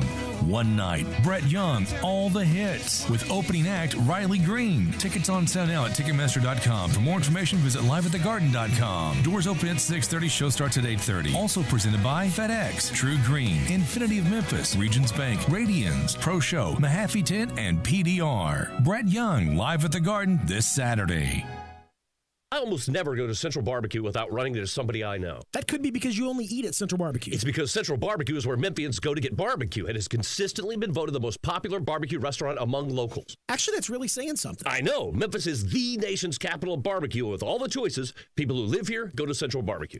They do get their share of tourists. Sure, because Central Barbecue has been mentioned on TV and in tons of national publications. You know why? Because of the great food? Because those TV shows and magazines look for the place where the locals go, and that, my friend, is Central Barbecue. Family Leisure has the world's biggest spa sale going on now. Over 50 spas in stock and ready to sell. $8,000 spas now just $44.99. 4-person spas starting at $24.99. Swim spas from $89.99. Huge discounts on all spas. Get the lowest prices of the year with special financing available. It's the world's biggest spa sale happening now at Family Leisure. Whitten Road at I-40, where family and fun come together.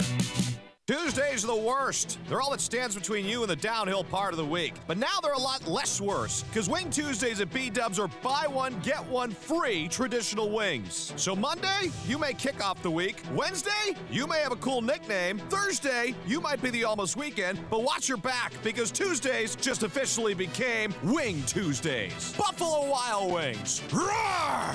Buy one traditional wings order and get one of equal value free. Participation and promotional details vary by location. Check in with your favorite Buffalo Wild Wings to learn more about this offer. offer. Hey, Tiger fans, this is John Stacy of the Blue and Gray Show. You can hear Drew Barrett and I talk Tigers with Tigers every Sunday at 5 right here on Sports 56, 96.1, and 87.7. Drew, who do we got in the studio with us this week? This week in studio with us will be Ron Sells, along with some surprise special guest callers as we recap South Alabama and look way ahead in the future after a bye week towards Navy. Thanks, Drew. We'll be here Sunday on Sports 56, 96.1, and 87.7. The Blue and Gray Show, where we talk Tigers with Tigers. Now, back to Sports 56 Middays presented by FedEx. Here once again are Greg Gaston and Eli Savoie. Let's do it. Wanna leave my old life behind. Not a yes, sir. Not a follower. We're going to talk some NFL a little bit later on. We're going to get to the good, bad, and ugly in a few minutes. We got your text coming up, but I did want to mention this. This was from Adam Schefter. Gardner Minshew, by the way, started at East Carolina. Then was going to, as a graduate transfer, go to Alabama. Instead, he ends up going to Washington State. And he puts up some huge numbers for Mike Leach. Makes the Jaguars roster. And yesterday, in his first game as a rookie, backing up Nick Foles, Foles is knocked out for the season after a really good start for the Jags. Minshew comes in and looks terrific. And Schefter's tweet is, Minshew's completion percentage, 88%, was the highest in NFL history for any player with at least 15 pass attempts making their NFL debut. It is also a franchise single-game record among players with at least 25 pass attempts. Byron Leftwich, Mark Brunell, all those guys in Jacksonville. Obviously, Blake Bortles. Gardner Minshew. Who would have ever thought when he was playing for East Carolina, this guy one day would be now a starting quarterback in the NFL? Yeah, that's it is quite a story. I mean, because he was going to go to Alabama just because basically he wanted to become a coach. Like he wanted to go there. He knew he wasn't going to play, and he just wanted to go there to basically begin learning how to be a coach. And now he's a starting quarterback in the NFL. He also played for Northwest Mississippi Community College at one time. That's down there in amazing. Yeah, Brad Logan tweeted that out, a frequent guest of ours, and I saw that. I had no idea about that. And he has a mustache that now rivals Aaron Rodgers. What it also shows is it's that better than Aaron's. Come on now. Kansas City's defense still has issues, although their offense is really, really good. They still have some issues on the defensive side of the ball. So text here on the First Bank text line 67129. If you want to chime in on the college football weekend or NFL, certainly are welcome to do so. 67129 is the text line. You could call in at 360-8255. Tennessee fans, if you want to vent a little bit, maybe just kind of get it off your chest a little bit, you certainly are welcome to do that. You can also message us on Facebook, Periscope, Instagram, YouTube, and Twitter. Some texts here from an LSU fan who was in Austin on Saturday. And we didn't get all of this text, I don't think. It came in different parts here. But Joe Burrow and the LSU offense, phenomenal in that environment. As an LSU fan, we left that stadium extremely proud. Yeah, you can't. I would imagine that atmosphere was fantastic. I would have loved to have been at that game, especially anytime Matthew McConaughey's there. It's always going to be good.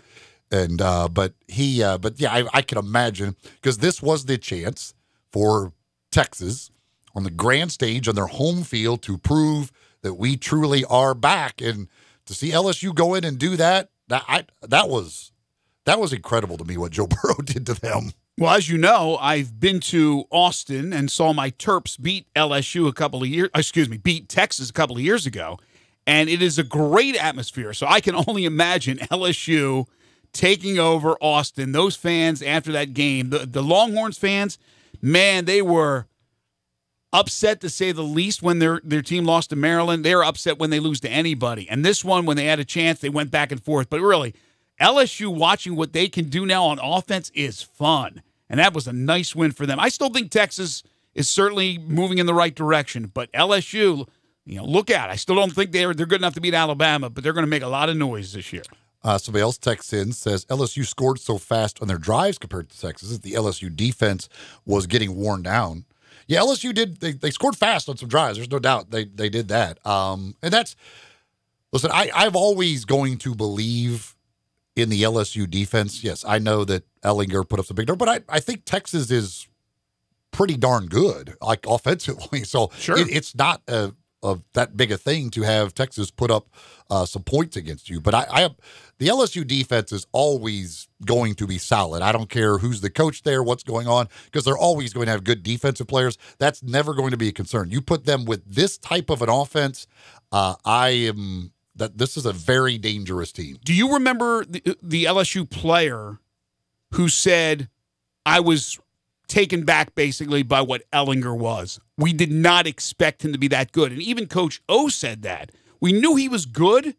The player, by the way, said that he thought he was better with his legs than with his arm. And then, of course, Ellinger's throwing it all over the field. But Coach O said the same thing, that we did not expect him to be that good. We knew he was going to be good. He said it just like that. What? And then they had a guy to kind of decipher everything. But yeah, he was taken back too by the performance by Ellinger. I always love, by the way, when I'm watching LSU and I see like Orgeron getting mad, and like if he's yelling at an official or he's yelling at a player on the sideline, and they always just nod their head yes. And I always think they have no clue what he's saying right now. So the only thing they can do is just nod their head yes. But those poor officials, I would hate to be the official who has to be on the LSU sideline and listen to him all game yelling at you and have no idea what he's yelling at you about. That's got to be the worst feeling ever. Like, speak I don't English! know, Coach. Coach, seriously, I don't know what you're saying. If you could say it in English, I can respond. Otherwise, I'm just going to shake my head yes. Somebody else on LSU says, how can you say they will not beat Bama? LSU's offense mirrors what Clemson looks like, who torched them in the national championship game. Listen, I would say they're not going to beat Alabama this year. One, that's at Alabama. That's and they just have not even. Now we'll see this year, because since O has been there, they have not been able to score at all against Alabama. What do they have? What they have? Did they get shut out last year? Did they have 3? Was it a shutout last year and 7 points the year before or something like that? Look. They just have not been able to do anything whatsoever. Now, again, this offense looks way better than what it has been the last few years. But going to Alabama, no, I don't. They might put up a better fight, but I don't see them winning. Texas still 29-0 last year. They had 10 points the year before. Texas still scored 38. And shut out the year. They've been shut out 2 of the last 3 years when they've played Alabama. Texas still scored 38 against them. Alabama, if you haven't seen them, have the best receiving core in the country. They still have Tua Tagovailoa, who's incredible. And even though they lost some players to injury and to graduation on defense, they're still Alabama. I love what LSU's doing. They're fun, but the reason I say it is because I believe it. Jerry Jeudy is unmatched as a receiver in the Alabama's SEC. not losing. They're not losing until they probably play Clemson again. They're not losing. End of story. We're going to get a repeat. I mean, it seems like college football, the NFL, everything's happening the same way as it did last year. Feels the same way. Somebody else sums it up, I think, very succinctly. LSU doesn't suck. They do not. They do not. They do not. They do who's not had faith in Coach O out of the two of us? Me. This guy right here. Oh, look! You got another. I'm going to go to these phone calls because guess who's called in now? You can. I got some texts on Tennessee, but yeah, if we want to, it's Tennessee. It's Tennessee. UT Allen has decided to call in. He didn't. I was here. I was at the game and had a 50-yard line seat. Everybody's got to be patient. I thought it would take 3 to 4 years to really, really get good, but I saw a whole lot of improvement, and I had to see it. But they have a lot of really talented players that are young. Like the Banks played great as a linebacker, and the kid from Memphis is going to be a fantastic running back. Alan, yes. You're talking about Eric Gray, sure. People need to be patient, and yes, there might be some improvement, but I don't care what you thought. You did not think they were going to be 0-2 against Georgia State and BYU. Oh, no. Here's what you can't do. You can't keep changing coaches. And you got to give them at least 3 full years. Next year, if they look the same way, and I know they won't because one was the athletic director, and he understands. And, I agree with that. Do you believe Pruitt is the guy? Do you believe he is the guy that will turn this around? Yes, I do. And also, I was with BYU as fans. There was actually really 92,000 there. It was really a lot of people. There are a lot of BYU fans there, too. Yeah. So how many were BYU? There's probably about 10,000 BYU fans. So probably 82 total Tennessee fans. Yeah. And they said they'd never seen a game experience like that in the stadium in their life. What, the BYU fans? Yes. Now, how many show up? How many Tennessee fans show up for Chattanooga? God, I don't know. It's going to be a lot less than 82. Let me tell you how much it cost me. It cost me close to $850 to go up there and back. What? Counting the tickets and the hotel room and everything. Oh, my gosh. Yes, my tickets were $150 a piece. I had my son with me. Well, at least you didn't haven't lost a boat up there. That's real expensive. That gets really You stayed expensive. off the river, right? But they've never seen anything like the Volunteer River running. I would imagine for them that's great. That's what's cool about getting some of those types of matchups is that's fans that get a chance to go to a stadium and all of that that's probably a once in a lifetime deal. They're probably never going to play in Tennessee again. Thank you, my friend. Appreciate it, Alan. Bye-bye. Well, the thing is with BYU fans, they're seeing scenery every time they go to a home game with Provo and the mountains. These are just different mountains with the Smoky Mountains, but a beautiful background and a nice area of the country. And certainly, I'm sure they enjoy themselves, especially after a W. But that's a team that travels. And you bring 10,000 BYU fans. They're not all from Provo. Obviously, there's BYU fans all over the country. But that's pretty impressive. That's just like 20 guys and all their wives. Easy now. Jeff is dialed in. Hi, Jeff. Hello. Hey. Hey, this is Jeff. How you doing today? What's up, man? Doing well, Jeff. Well, I'll tell you what. I'm glad Alan keeps spending $800 to go see a losing team. But as in Memphis, we had a nice guy as a coach in basketball, heck of a nice guy in football, a heck of a recruiter in football, but we couldn't win. So, Alan, you keep spending your money for Tennessee and enjoying it and enjoying the good life up there. And here's 3 things why there's so much parity in football right now. 25, 30 years ago, from a player and a coach, things have changed. The recruiting has changed. The number of people on the team have changed. Years ago, you could recruit 200 people like Alabama and Tennessee and sit at a bench and enjoy yourself. But now people that are younger athletes in any sport, they want to be able to play and showcase their talents on TV, not just in Knoxville, not just at Oxford, and not just in Arkansas. They want to get exposure on national TV. They want to get seen now so they can actually move to the next level, whatever profession they're in. Mm-hmm. And the other thing is entertainment. A lot of people just don't want to go hunting and fishing and go into the mountains and see the beautiful scenery. They want to see some entertainment, social. They want to see adventures. They want to see theater. They want to see music. They want to hear music. They want to enjoy life as an athlete because they're there just for a short period of time, as opposed to some BYU fans that are there for 5 or 6 or 8 years on scholarship and on other waivers. So that being said, I'll let you guys discuss it. And I'll tell you what, Maryland, what a heck of a team. I won my bet on that. Thanks, Greg. How about that? Thank you, Jeff. Appreciate the phone call. Yeah. First of all, let me say, I am stunned, but I am not yet bought in. One game, and I know they blew out Howard in the opener. One game was very impressive. I'm still not yet sold on Loxley. He's going to have to prove it when they start to play the Big Ten opponents that they always lose to, and then we'll see what happens. But Jeff's point is interesting because Memphis went down the road and got rid of coaches after just 2 years. Larry Porter, things have turned out well. Tubby Smith, things are turning out well. I'm not saying that that's the way that everybody should go, especially if you're already paying a couple of coaches. But Memphis, which does not have all this money just lying around, knew that they had to make moves to better their situation or they were going to be in deep trouble, and they did. Well, the thing is, I actually, for Alan, it's kind of funny, but I get it, what he's saying. He said you can't, everybody's got to be patient. You can't just keep changing head coaches. And then he followed that up with, but if it's not any better after next year, so one more year. The third year, you could change a coach every 3 years, but changing every 2 years is way too much. But that's the way the SEC fan, you can't.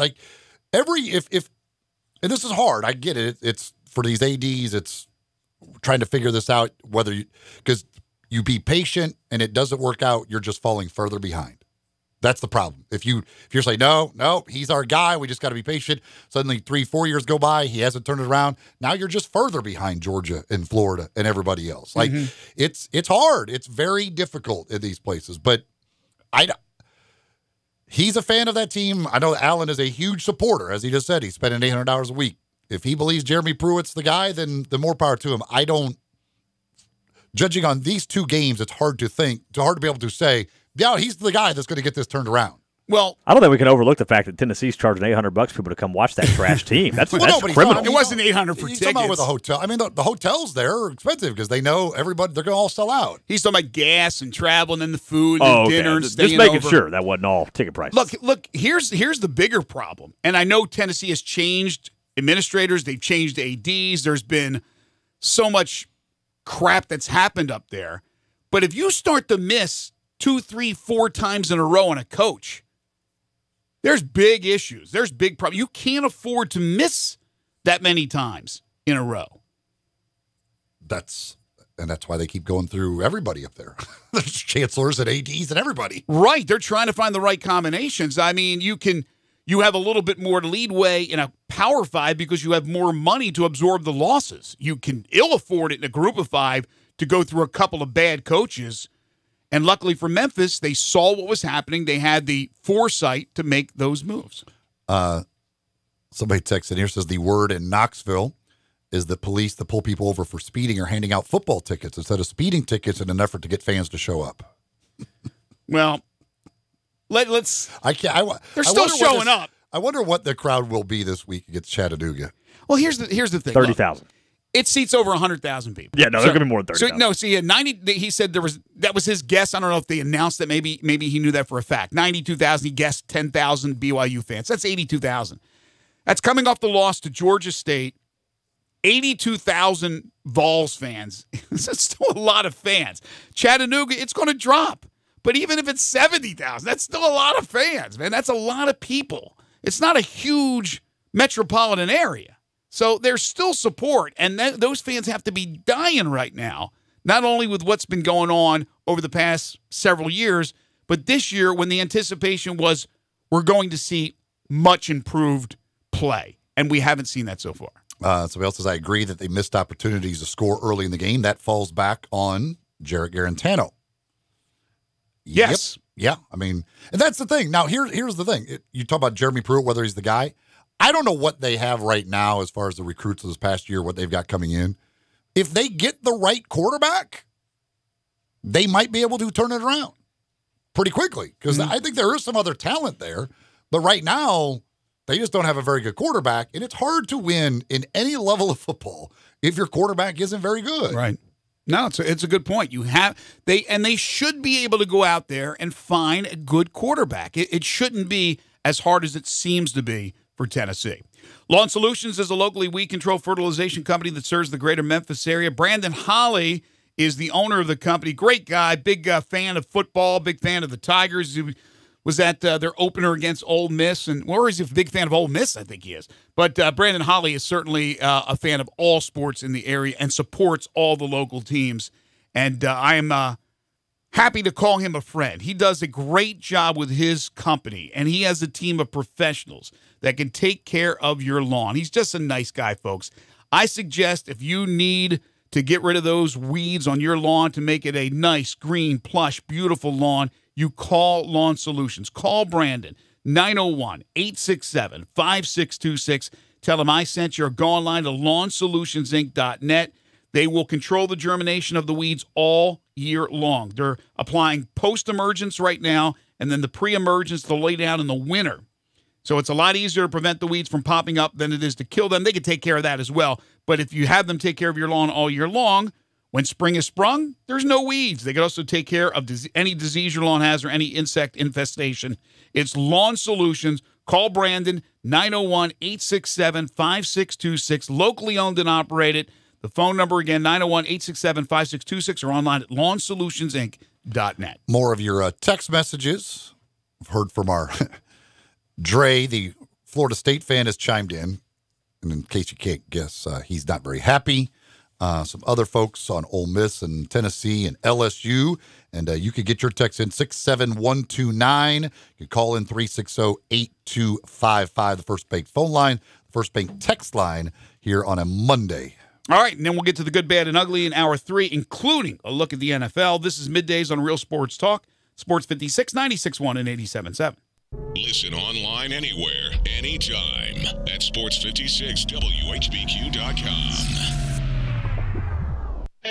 Hi, this is Troy 5 owner of 5 Roofing. It's an exciting time to be a Memphis Tiger fan, and we at 5 Roofing have decided to share our excitement. We are proud members of the Tigers home team, which means we sponsor the Tigers athletic department, and we're also season ticket holders to both the football and basketball programs. We will be giving away 2 and sometimes 4 tickets to most of the games this coming year. To have a chance at winning the tickets, find our Facebook page, like, and share our post. The more you share, the more chances you have to win. We also want to give away some tickets to those who wouldn't otherwise get a chance to go. So, you can go to memphisroofer.com or 5ash.com and send us a note why you or someone you know should get the tickets. And as always, 5 Roofing is fair, honest, and ethical. We're experts in all forms of roofing for both residential and commercial buildings. 5 Roofing, 367-0050 or memphisroofer.com. 5 Roofing, it's what we do.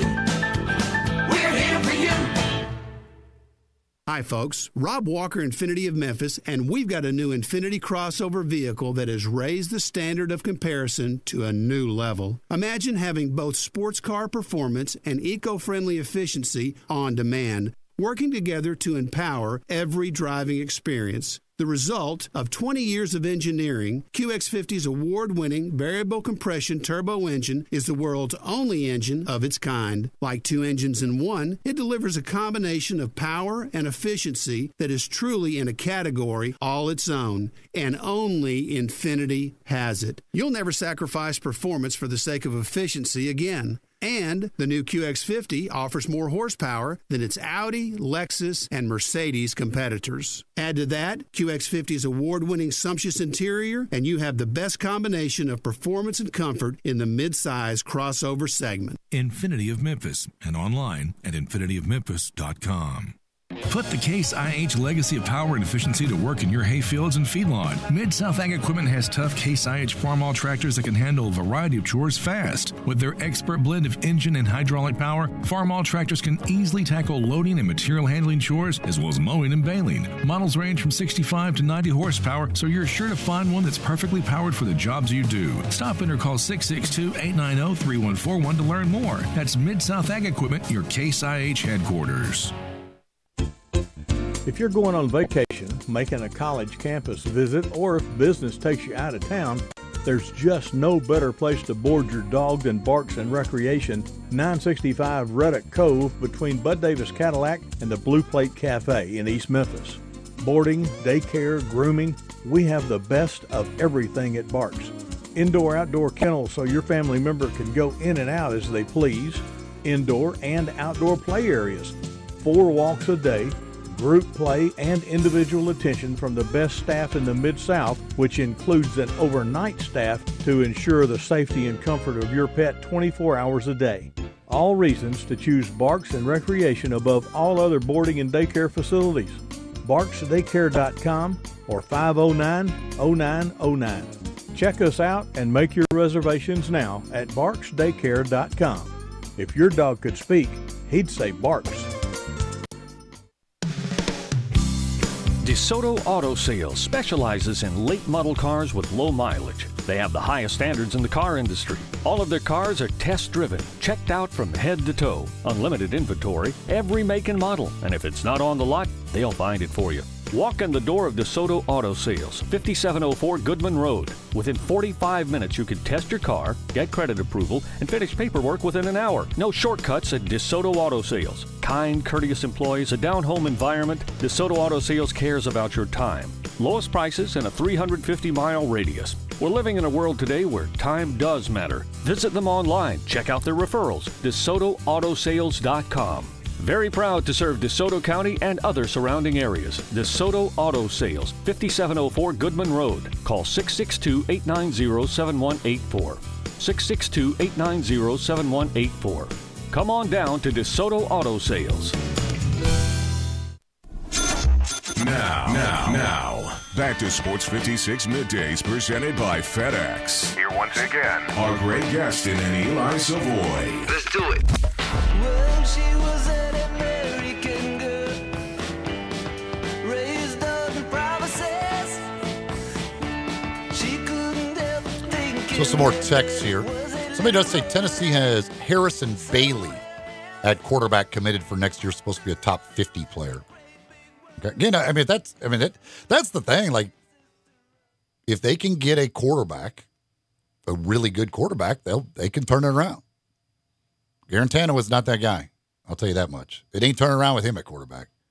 Well, let's hope this kid's really good because you're throwing him to the wolves if he's going to be the guy next year as a true freshman quarterback in the SEC.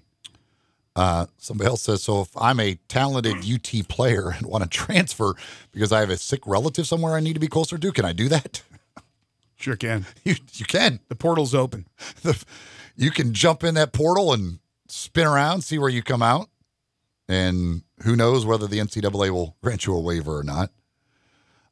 Dre texts in, Florida State is horrendous. I am tired of Willie Taggart and his staff. We can't put away Louisiana Monroe. If we lose against Virginia, he should be fired. Nothing has changed since last year. I don't see any hope. Do you all? Hey, he forgot about Chattanooga. No, this is Florida State. Oh, that's right. You're not talking about Tennessee. Come on now. I've told Dre rather before, and I've told other people who've asked me that are Florida State fans, and I said from day one, no disrespect, nothing personal, Willie Taggart's not the guy for the job. And now it just confirms that to me. He is not the guy for the job. This is one of those deals where we talked about with Jeff calling up and saying sometimes you got to cut your losses early, even though the buyout with Taggart is huge. But I don't think he's the right guy. I don't see them turning it around by any stretch. And their quarterback's pretty good. Going back to Jeff's call, too, I do think his point, I think the whole world of television has just changed the recruiting so much because now every team is on television, pretty much. If you're a decent program at all, you're on television pretty much every game. And at the very least, you're online. Like, your game can be seen nationally in some way if your program is even decent at all. Where back in the day, there were, 10 programs that you ever got to see on TV. So, Right. like, if you're a recruit somewhere, there were only 10 programs that you ever saw. Now, you see them all, and you know that no matter where you go, your family can see you, your whoever can see you. Like, you don't have to be at Notre Dame or wherever to be seen. Anywhere you go, your games are being seen. Yes, but the top 6 or 7 teams every single year are still recruiting at such a high level that they're always going to be there. Yes, there have been times over the histories of those schools where they've hit a drought, even Alabama. But even though that is correct and games are on TV all over the place and kids are looking at other options, Ohio State's always going to be packed with talent. Oklahoma, Alabama, LSU, Clemson, it's the same schools that are really at the top. They're not dropping off, even though other kids are looking at other options. Well, I mean, the Power 5 generally is still going to be better because they have better facilities and they spend 10 times more money on recruiting and everything else. So, But my point is Kansas is always going to Kansas. They just lost to Coastal Carolina. That's a Power 5 school. Their games are on TV. That's the point. They're not getting any better. The same schools always produce, and the other schools, even if they're in the Power 5, never seem to take that step. Once in a while, you'll see a team, all of a sudden, where do they come from? But very unusual. Somebody texted in, said Ole Miss still wins 4 at the most. Drinking that haterade, man. Talk to me after the Cal game. I'm like, right now, I would say 4 or 5. What's interesting? I don't think they get to 6. What's interesting now is what I thought was, I give Ole Miss the win over Cal. Now it's Cal just beat Washington, even though it's in Oxford. Also Mississippi State, and they've played well. I thought, definitely beating Kansas State. Now it's Kansas State's playing well. We'll see what happens with Tommy Stevens. These are games now that I thought were W's for Ole Miss and Mississippi State. Now we'll see. Going to be pretty competitive, I would think, in Starkville this Saturday. Another text here just simply says, Charlie Strong is not a good head coach. USF has lost 8 in a row. His team is struggling offensively. Mm-hmm. They lost 14-10 to Georgia Tech. They are not putting up a whole lot of points. I'll have a note on that coming up in the good, bad, and ugly, as a matter of fact. Yeah, but here's the thing. I give him a little bit more of a leadway because it's USF, for goodness sakes. As opposed to, we were just talking about Willie Taggart at Florida State. That's Florida State. That's a Power 5 program that has had a rich tradition in football. You expect more, and you expect results quicker than you do at USF. All right, we'll take a break. When we come back, the good, the bad, the ugly from the weekend that was. More your calls and texts. We'll get into the NFL. It's all coming up in our final hour. This is the Sports 56 Middays on Real Sports Talk, Sports 56, 96.1, 87.7. If it's time for a new gun, rifle, or silencer, Tactical Guns and Gear in Collierville on Highway 72 is the best place to go. I promise they have the newest, most exciting selection of guns and silencers you could ever want. I don't care if you shoot for fun, hunt, or just need a gun for personal protection, Tactical Guns and Gear has the best selection of firearms around. The only one-stop silencer shop in Tennessee. In less than 10 minutes, they do all the paperwork. Take your photo, originate gun trust, take your prints electronically, and the best part, you never have to scan them again. Yes, silencers are legal. No special licensing, just a simple background check. Silencers don't make your firearms silent. They simply reduce noise for more enjoyable shooting, help protect against hearing loss, reduce recoil. It makes you more accurate. Best silencer place in the entire state of Tennessee, right here in Collierville. For all things guns and gear, ask for Jake or Jim at Tactical Guns and Gear on Highway 72 and tell them Eli says hi. Online at tacticalgunsandgear.com. All I have to do to get your mouth watering is tell you about some of the menu items at 3rd and Court, Memphis's newest downtown dining destination. The appetizers, for instance, Pop and Cracklins popcorn, jalapeno cracklins with bacon and honey, or the roasted poblano deviled eggs, or the pimento cheese ball with toasted pepitas and pineapple pepper jam, and finally, the glazed lamb ribs. Now that your mouth is watering, go give it what it's craving. Give it some 3rd and Court.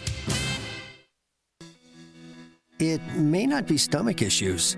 For me, it's intense gas, or pain, or diarrhea, sometimes all at once, over and over. I spent years with the symptoms, but could never figure it out. No matter what I did, they never went away. So I decided to break it down for my doctor and get really specific about my symptoms. We discovered that exocrine pancreatic insufficiency, or EPI, may be the reason for my stomach issues. EPI is caused by my pancreas. It leads to diarrhea, gas, bloating, stomach pain, unexplained weight loss, and oily stools. The symptoms just don't go away. But EPI can show up with even one symptom. The good news? EPI is manageable. But to get to the right diagnosis, you have to break it down for your doctor and get specific about the severity of your symptoms. Visit identifyepi.com to learn more and use the symptom checker to help change the conversation with your doctor. Brought to you by AbbVie. Williams Equipment Supply is your homegrown, locally owned Bobcat dealer in the Mid-South. And with Bobcat's leading technology backed up by our staff of factory-trained parts and service techs, contractors get their work done efficiently and profitably. Whether you prefer to rent, lease, or own, Williams Equipment Supply has what you need at a price you can afford. This is Sam Watson, your Memphis area Bobcat specialist. Call me at 901-326-6429 and let me help you get the equipment you need to get the job done. Ian Eagle and James Lofton here from Westwood One with a preview of the Week 1 Monday Night Football doubleheader sponsored by Prilosec OTC. Kick your antacid habit with Prilosec OTC. James will get things started in the Big Easy, the New Orleans Saints hosting the Houston Texans. You can't overstate the importance of a quarterback in the NFL. Drew Brees, the ageless wonder, does everything well, 74% completions last year. And then Deshaun Watson, going into his third season, I don't know if there's a more polished young quarterback in the NFL. Bill O'Brien, well, he has a gem on his hands. Later in Game 2, Kevin Harlan and Kurt Warner will be in Oakland for the Raiders and the Denver Broncos. Join us on Monday Night Football. Remember to listen to Westwood One's coverage of the NFL all season long, right here on Real Sports Talk, Sports 56, 96.1, and 87.7. Napa know-how. Now at Napa Auto Parts stores and Napa Auto Care centers, get a $20 prepaid Visa gift card when you buy oil, air, and cabin air filters. Because let's be honest, you probably don't remember the last time you changed them. So buy all 3 filters at your local Napa and get $20 back. do it yourself, or have it done for you. That's Napa Know-How. Napa know-how. At participating Napa Auto Parts stores and Napa Auto Care centers. Limit 2 prepaid cards per household while supplies last. Offer ends 10/31/19. I'm not a big talker. I am a big doer. But sometimes the only way to solve the problem is to get on the horn and figure it out. So the only people I like talking to? Grainger.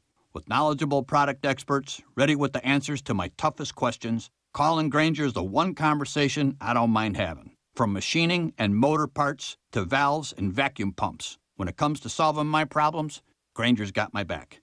Call, click Grainger.com, or stop by to see for yourself.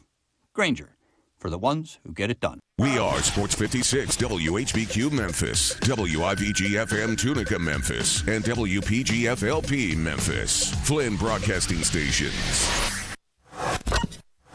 Now, back to Sports 56 Middays presented by FedEx. Here once again are Greg Gaston and Eli Savoie. 2 hours in the books. One more hour here on Sports 56 Middays, live from the Family Leisure Studios where family and fun come together. Family Leisure, 2120 Whitten Road, just north of I-40. Greg Gaston, Eli Savoie, Austin Eldridge on this Monday, September 9th, 2019. Sports 56 Middays is delivered each and every day by our title and presenting sponsor, all the fantastic folks of the FedEx Corporation. No matter what stage you're at in your business, there's room to grow online. Learn more at fedex.com/e-commerce. Time now for the good, bad, and ugly. The good. The bad. The ugly. Good. I will give your Maryland Terrapins a good for their 63-20 demolishment of Syracuse. 142 points now through 2 games. So they're averaging 71 points a game, which, not surprisingly, that leads the country. Not too shabby.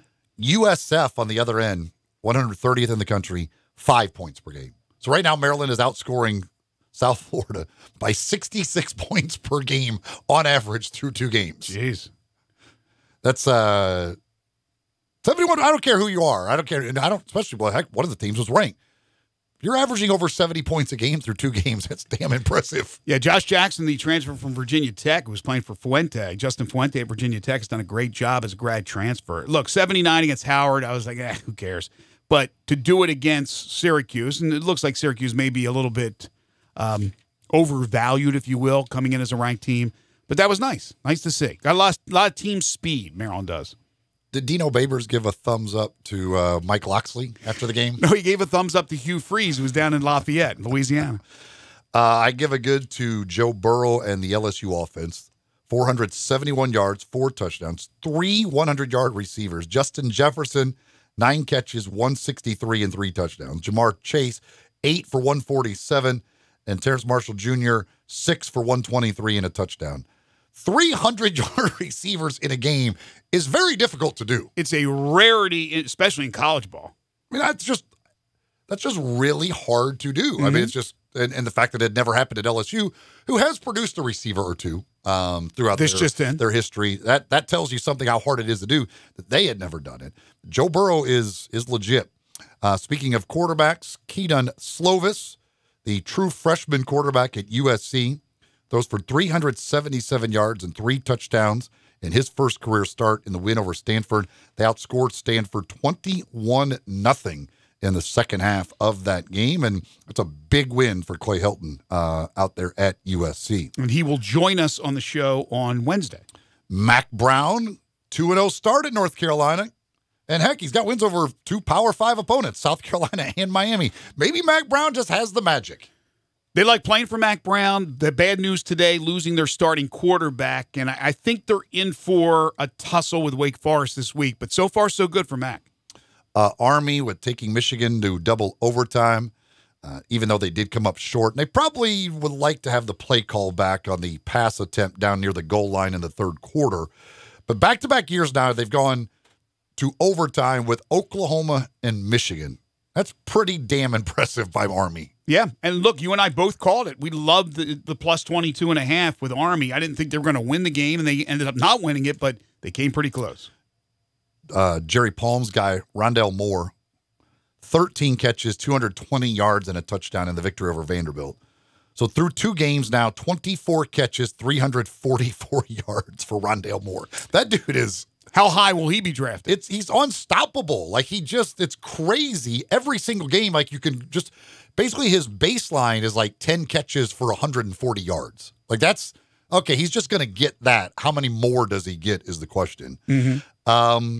From the NFL, Lamar Jackson quieting down people who say he can't throw the ball. Now, granted, he did it against Miami. So, well, take it for what it's worth. But 17 out of 20, 324 yards, and 5 touchdowns for Lamar Jackson in the victory, the blowout victory over the Dolphins. Patriots at the Dolphins this week. I heard that the Dolphins are trying to get out of that game, if it's possible.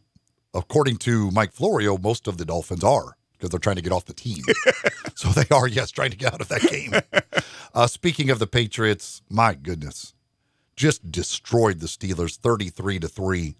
If the Patriots defense is going to be that good, I don't know how you would beat them, because after all, they're going to add Antonio Brown to the mix after that game last night. That was impressive, man. The Steelers didn't even look like they belonged on the same field as the Patriots. And wait until Gronk comes out of retirement. They don't even need him. Like that, I mean, it's crazy. The Vikings defense shutting out Atlanta into the fourth quarter when the game was out of reach. It was 28-0. That's a pretty good Atlanta offense, and the Vikings defense had them completely stymied through 3 quarters plus of that game. Wasn't that old school football? They won with the running game and with defense. Yeah, I mean, for the most part, it was, Dalvin Cook looked good, and that defense really, really good. At least Julio Jones did get a late garbage time touchdown for my fantasy purposes.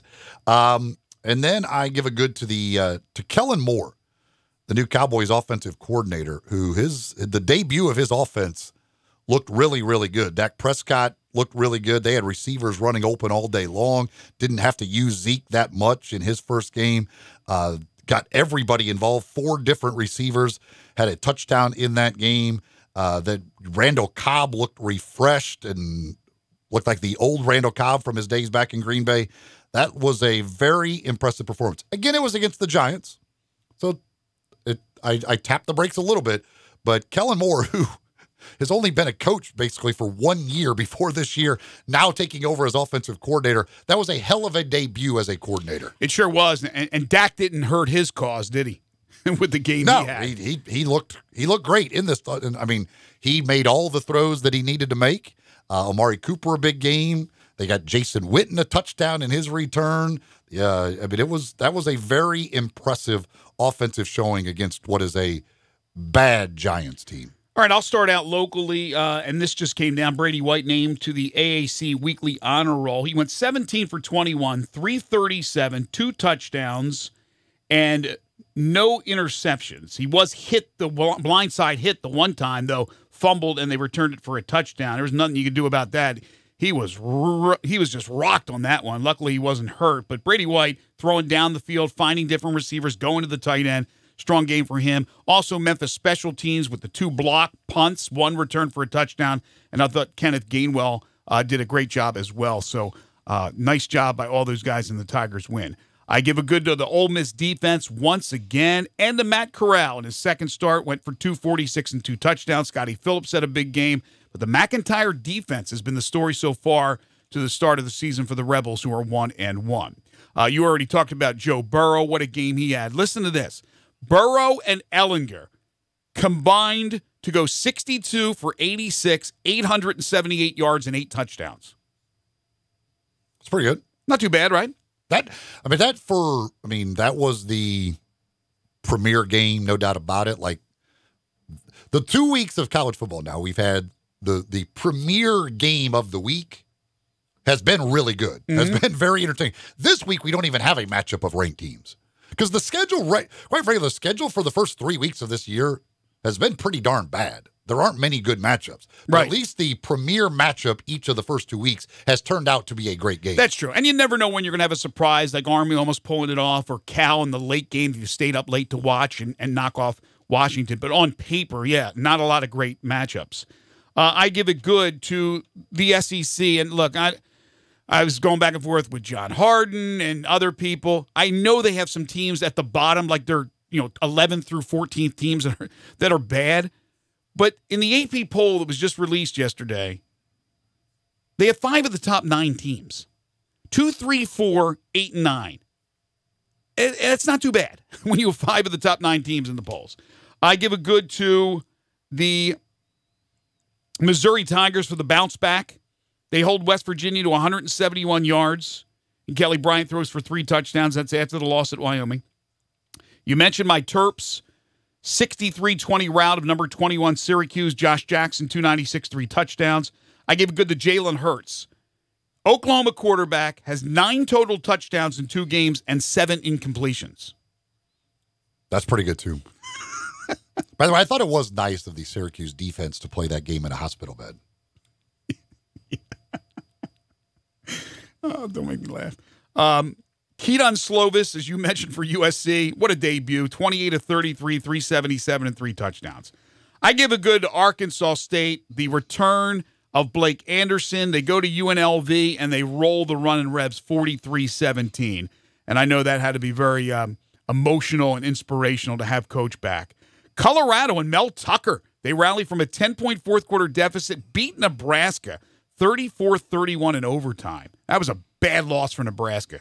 Yeah, I've got that. I've got that in my bed. 17-0 at halftime. They look like they were in complete control of that game. I don't even understand how they ended up losing it, quite frankly. I watched it. I'm still puzzled how they lost that game. South Carolina freshman quarterback Ryan Helinski, 24 of 30, 282, couple of touchdowns in his first start as South Carolina routed Charleston Southern 72-10. I think they were a little upset after the loss to North Carolina. Florida, as I mentioned earlier in the show, first shutout since 2017. They blank UT Martin 45-0. North Carolina beating Miami 28-25. That's a bad for the Hurricanes to start 0-2, but a good for Mac Brown in North Carolina. I give a good to Purdue. Not only do they win, but they opened up the Tyler Trent Purdue Student Gate, which was a really cool thing. From the NFL, you mentioned Lamar Jackson. I give a good to Derrick Henry. Had a 75-yard touchdown catch and run and looked good for the Titans in blowing out Cleveland. There were 3 pick sixes in the San Francisco-Tampa Bay game, which is pretty crazy. And then from the world of tennis, Rafa Nadal wins his 19th major. He's one behind Roger Federer. He wins the U.S. Open. And on the women's side, 19-year-old Canadian, I know how you love the Canadians, Bianca Andreescu stuns Serena Williams 6-3, 7-5 to win the Open. Serena is stuck on 23 majors. Out of the last 6 finals, she's been in 6 majors. She's been in the finals 4 times and has lost every single time. Proves once again, by the way, that any Canadian who accomplishes anything has to come to America to do it. What do you got for bads? Bads, I give Washington a bad for their loss to Cal, losing at home. And now the Pac-12 with 2 of their top 3 teams, Oregon and Washington, already with a loss here through 2 weeks of the season. And they got to put all their hopes in the Utah basket if they're going to make the playoff this year. Nebraska, as I mentioned, in the 17-0 halftime lead. And they lose in overtime because part of it is they've got their punter kicking field goals. The regular kicker was hurt, so they had their punter out there trying a 49-yard field goal in overtime. He misses it. They lose, blowing that big lead to Colorado. Tennessee, the loss to BYU, just bad, horrible, ugly, everything you want to say about Tennessee's start to the season. It is. Kansas with the loss to Coastal Carolina. Les Miles, I would like to say you're not in Kansas anymore, but that's the problem. You are in Kansas right now. You're in Lawrence. That is a big-time problem. The Dolphins, I thought the Dolphins would be one of the worst teams in NFL history. They are worse than I thought. That was so embarrassing yesterday what they did. It's just absolutely pathetic in losing 59-10 to Baltimore. And really, Baltimore probably could have scored 80 if they wanted to. The Browns being very Cleveland-like and just completely laying an egg in their opener. Now 1-19-1 since 1999 in openers. 2004, the only one they have won. Baker Mayfield throws 3 interceptions. They get called for 18 penalties, and they just get annihilated by the Titans. The penalty yards, do you have that written down? How many it was? It was like 180. Yeah, it's the most they've had since 1951. the Browns. Freddie Kitchens, what a way to start. Yeah, it's. I was talking to somebody about that game on Saturday. They were telling me, I can't believe the Browns are only, I don't know what the line was, like 6 or something. And I said, this is still Cleveland. Like, you just don't, like, this would be very Cleveland-like, that all of this excitement built up, they come out and just lay a complete egg. Because it's still the Browns. Like, they haven't made the leap past being the Browns just quite yet. And that's basically what Delaney Walker said after the game, who, by the way, caught 2 touchdown passes in his return. And then you got the Jets, too. The Jets can still be the Jets. They blow a 16-0 lead that they had midway through the third quarter on the Buffalo Bills, somehow finding a way to lose that game. Now, they only had the 16-0 lead because of their defense to begin with, but their offense was not very good at all. But 16-0 midway through the third quarter, and they end up losing that game 17-16 somehow to a bad Buffalo team. Boy, that AFC East, the gap between New England and the rest of that division is you can't even. You might as well. Those other teams might as well be playing college football. The AFC East reminds me of the ACC, and even though there's a couple of teams that are okay, and I know there's a lot more than what we have in the AFC East, but the ACC has the best team in Clemson. They're the defending champions. All the rest of the teams are not good, or they're average, or they're just above average. Like Virginia could be okay, but there's no other great teams. In the AFC East, you have the great team. You have the defending champions, and then you have 3, slouches. I think if you combine those other 3 rosters, they do not beat the Patriots. I don't know if the Patriots are going to lose. I'm sure they'll have one game where it doesn't work, but my gosh. Well, they're guaranteed. They are just given 6 wins in the division. They couldn't lose a division game if they tried. Well, what did Al Michaels say last night in the broadcast? That they don't. The only team with a winning record that they played through the first half of the season is Pittsburgh, and they just beat them last night 33-3. I think that's what they said. Do they have their schedule's really awful, even with the fact that they play in the AFC East, so you're going to play those 3 teams twice, but they still don't. It's not like they play a Super Bowl schedule. I wonder what the line is going to be for that game against Miami this week. It could be the highest line we've ever seen. I mean, one just beat Pittsburgh, is supposed to be good, 33-3. The other just lost to Baltimore 52 or 59-10. And they took the foot off the accelerator. The Ravens did. I don't know what line you could make that you could get somebody to bet on Miami. Do we have any lines yet? No, I think no books have the line out yet. They'll probably wait. I don't know if they'll come out till tomorrow morning because they'll wait till all of the action for this week is done. All right, two things, and then did you get to all your bads? Yeah. Okay, we'll take a break in a second, and then I'll get to my bads, and we'll get to the uglies. But 2 things. Mike Norvell's presser got underway at 12 o'clock.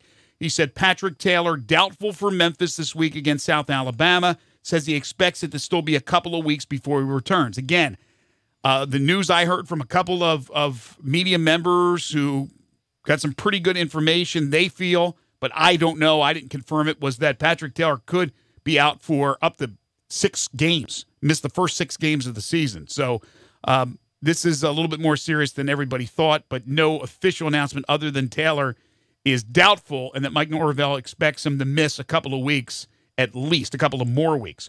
Also, on the Memphis Madness front, today is when the tickets went on sale this morning, I think 9 a.m. This is according to Jason Munns with the Commercial Appeal. The plaza and club level tickets have already sold out. They went on sale to the general public this morning. They've already sold out. Terrace level tickets for $5 are still available. And you can go to GoTigersGoTix.com. But that is a big rush on tickets. New England is currently a 17-point opening favorite, by the way. With the over-under set at 47. 17? I thought it would be higher than that. That's just today. I'm sure it'll go up. Over-under's only at 47? If I'm reading this right, it says 47U. That's the over-under, right? Yeah. No, you're reading it right. Yeah, New England will get 47 by themselves unless they make Tom Brady play with his right arm tied behind his back. They maybe want to do one of those weird things where Brady plays a half, and then it should get way out of hand. Well, Lamar Jackson could have only played a half, and they scored 42. That's true. That's true. It was 42 at halftime by Baltimore. Well, maybe Bob Greasy's coming back and Larry Zonka. We'll see. All right, we'll take a break. I know it's at Miami, but I thought it was going to be 24. Something crazy. It's got to go up this week, you would think. I can't imagine anybody betting on Miami at 17 points. I can't. How would you possibly bet Miami only getting 17 against New England? How'd you bet Miami getting 17 against anybody right now? They had no chance at competing with Baltimore. They're not even close. Tonight, of course, there's 2 games on, and if you want to go watch the action, a great place to do that would be East Coast Wings and Grill. Mondays, it's Wing Day. You get 65-cent boneless wings, 75-cent bone-in wings every single Monday at East Coast Wings and Grill. And they've got plenty of TVs for you to watch the football games tonight. Also, plenty of beers to choose from. 24 different draft beers, including a lot of local beers. Those wings, by the way, you got 60 different flavors of wings to choose from, all at 7 different heat indexes. Their food is always fresh, never frozen stuff. And they give you the good big wings, too. It's not some tiny little thing. You get your money's worth, no doubt, with the wings at East Coast Wings and Grill. If you don't like the wings, well, they got plenty of other things on the menu for you to choose from as well. Monday through Friday from 3:30 to 6 and 9 to close is happy hour. $12 buckets of beer, half-price appetizers, and other local, or rather draft beers.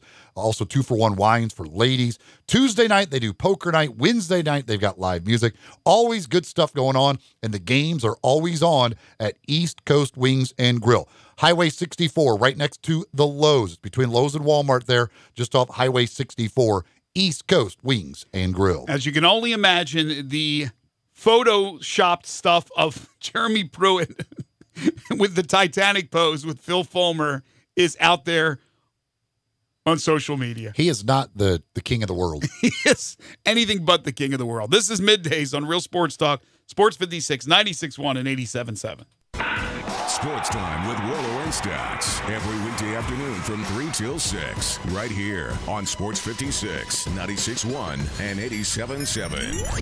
Bartlett Small Engine has been serving quality power equipment since 1970. They have a full line of power equipment, parts, and services for most makes and models. Bartlett Small Engines has the best brands in the power tool industry: Honda mowers, trimmers, and generators, Steel blowers, trimmers, and chainsaws, Echo trimmers, blowers, and chainsaws, plus quality products from Red Mat and Shindawa. And they're all American made. Bartlett Small Engine is your can-do store. 6780 Summer Avenue. Call 901-386-9779.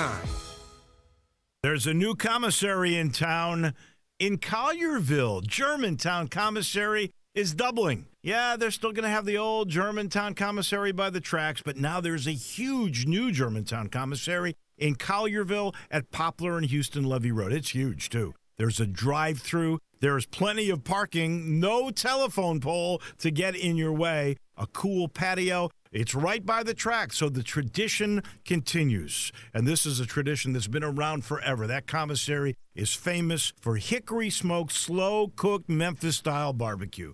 They've got a private party room at the new one in Collierville. Self-catering still continues. Party packs for $5.95. Basically, the great ribs, the great pulled shoulder, the great deviled eggs. Everything is there in Collierville and Germantown now. So there is now a Germantown and Collierville style of barbecue. It's called Germantown Commissary. Need physical therapy but don't know where to go? Tried physical therapy but had a bad experience? Grab your physician's referral and head to Revolution Physical Therapy at the corner of Goodman and Getwell. At Revolution PT, you'll get one-on-one, hands-on therapy. Better and more thorough than just going to the gym. Revolution is locally owned and staffed by neighbors who care about your maximum recovery. And they accept all major insurances. Certified in dry needling, expert in myofascial release. Always relaxed and friendly. Revolution Physical Therapy is just what you need. Finding great candidates to hire can be like, well, trying to find a needle in a haystack. Sure, you can post your job to some job board, but then all you can do is hope the right person comes along, which is why you should try ZipRecruiter for free at ZipRecruiter.com/free. ZipRecruiter doesn't depend on candidates finding you. It finds them for you. Its powerful technology identifies people with the right experience and actively invites them to apply to your job. You get qualified candidates fast. So while other companies might deliver a lot of hay, ZipRecruiter finds you what you're looking for. The needle in the haystack.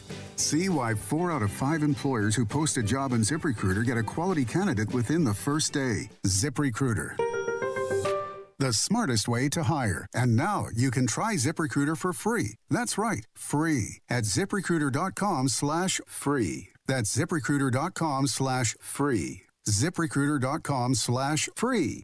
Hi, this is Troy Fiveash, owner of Fiveash Roofing. It is that time of year where the weather is unpredictable, and given the recent storms, it's a good time to discuss insurance claims. So here's a few things you should know. Always hire a local contractor, because if you have a problem with your roof down the road, you want to be able to find him.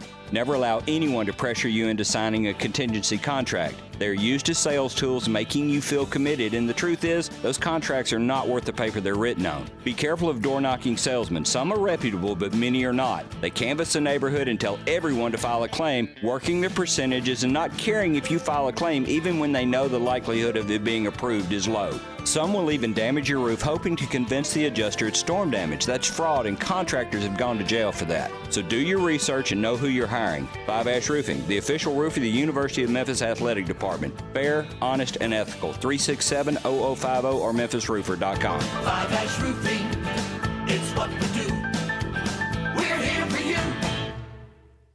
Got something you want to get off your chest? You better have a backup plan. Want to join the conversation? Someone needs to tell him he has to grow up. Join us on the First Bank phone lines at 360-8255 or the First Bank text line at 67129. Now, back to Sports 56 Middays presented by FedEx. Here once again are Greg Gaston and Eli Savoie. Welcome back, everybody. I'm going to get to my bads here, and then the uglies, and then we'll talk a little NFL. We'll talk some more NFL tomorrow as well. I thought that Vernon Davis thing was incredible for the Redskins. Former Maryland Terrapin tight end who his grandfather had passed away yesterday, played in the game, and scored an unbelievable touchdown, and then got so emotional on the sideline, just kind of losing it. And Dwayne Wade tweeting out when that happened, bigger than the game, and showing the video as Vernon walked off on the sideline toward the bench. All right, my bads. Obviously, it starts with the whole Antonio Brown deal. We haven't even mentioned it until now. And there are some people that believe this is a conspiracy theory, that it was orchestrated all along to get to the Patriots, to stick it to the Steelers, because that's one of their rivals. Eli, what do you think about everything that eventually went down with Brown and the release of him by the Raiders, as opposed to trying to deal him? It's ridiculous. The whole thing has been ridiculous from day one. I don't think I don't know when it started or when the first idea of doing it was, but there's no doubt in my mind that at some point here they knew that he could get on the Patriots and made sure that he got out of Oakland. Do you think it started, because this is my theory, once the fines were levied and they were not going to be rescinded, he felt, what are you fining me for? I shouldn't be fined for anything. I'm bigger than this. And then Mayock stood his ground. Gruden was a little wishy-washy, but Mayock stood his ground, and that's when it started to go really south. Or do you think it was earlier than that? There's some people that think it was from the get-go. Once they traded him to Oakland, he wasn't planning on staying with Oakland. I think it was probably before the fines and the whole run-in with Mayock. I think he saw that as, this is now I have the perfect way to make sure they get rid of me. Well, we kept seeing stories yesterday on social media. I think Mort had one, Chris Mortensen, but they never named names, that it was orchestrated, where he talked to people to go through the channels he needed to get to this point where the Patriots were going to sign him. Like, he conferred in some people and they gave him advice, but we never found out through these stories, like who was he talking to? Yeah, there's no doubt that Drew Rosenhaus knew that the Patriots were interested, and it was just, okay, how do we get him out of Oakland is the whole question here. Raider Corey had texted in. He said the whole thing sounds fishy, and he said, remember that the Patriots offered a first-round pick for him, but the Steelers wouldn't do it because of the rivalry with him. So there's no doubt in my mind that Rosenhaus knew if we can get you free from Oakland, we can get you in New England. And it's just, how do we get you out of Oakland? And they found that way. And I think the fines and all that was like, okay, this is easy. This makes it real easy now.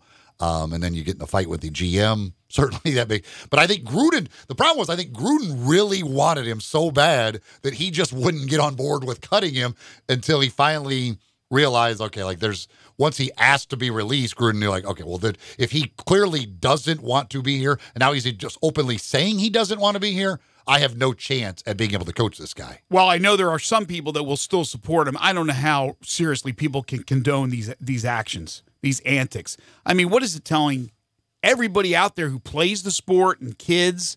I mean, it's just a big old crybaby, all about himself. Forget about the talent. We know he's talented. Well, there's no doubt. The message is terrible. It's act like an idiot, and you will basically upgrade your situation. Right. You go from a team who's going nowhere to a team who very well could win the Super Bowl. While you lost the extra year, you didn't money-wise. You're getting $15 million rather than 30 over the 2 years. But if he goes to New England, has a good year this year, he's going to make probably more money doing it this way. And a ring.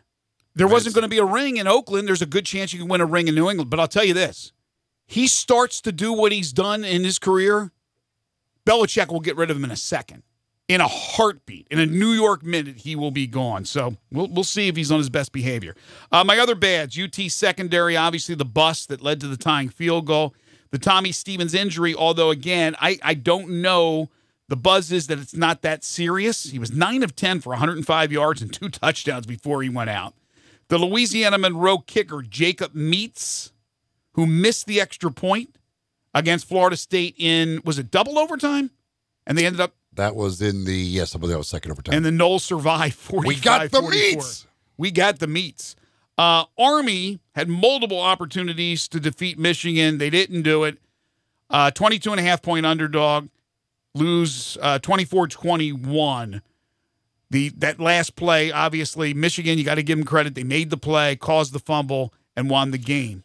Trying to pass the ball did not work out well for Army in that game. They threw the interception down near the goal line, and then the final play, he gets the strip sack. Passing plays were not a good thing for them.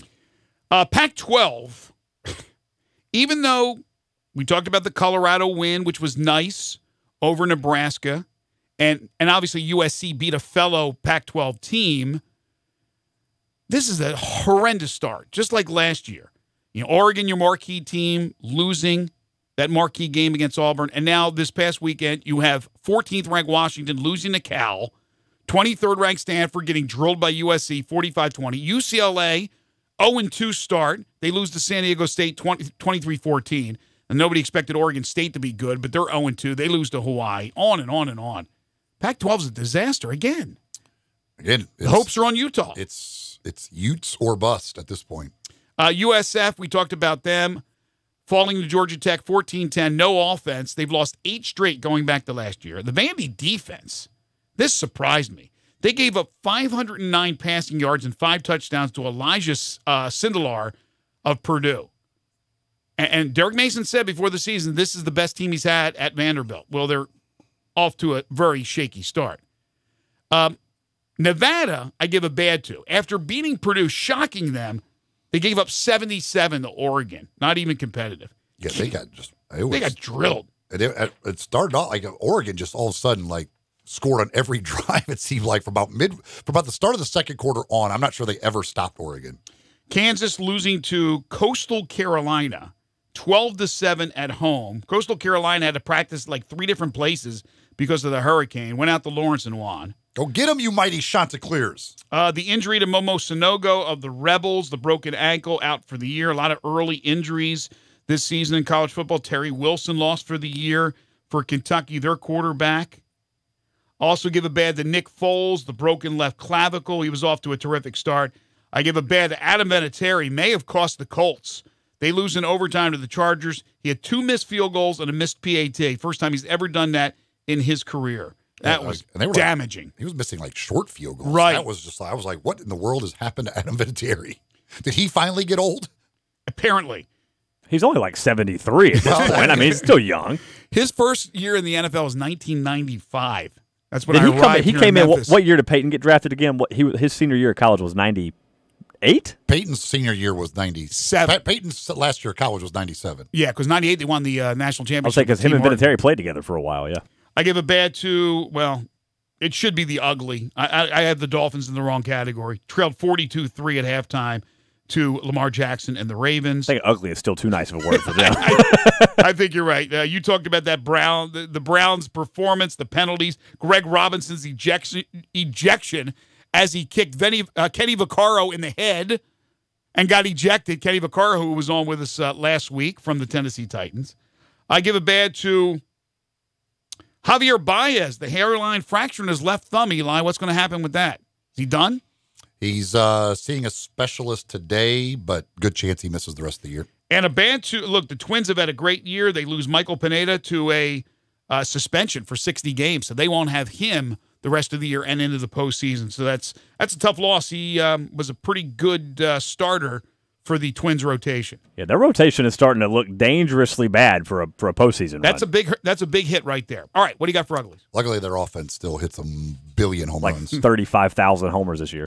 The Terry Wilson injury, certainly one of the uglies. The Momo Sonogo injury for Ole Miss. That's for a defense. They can't lose many of their good tacklers, and he is one of them. There's no doubt about that. The Antonio Brown saga is certainly one of the uglies. And then this is another one. This is this news coming down.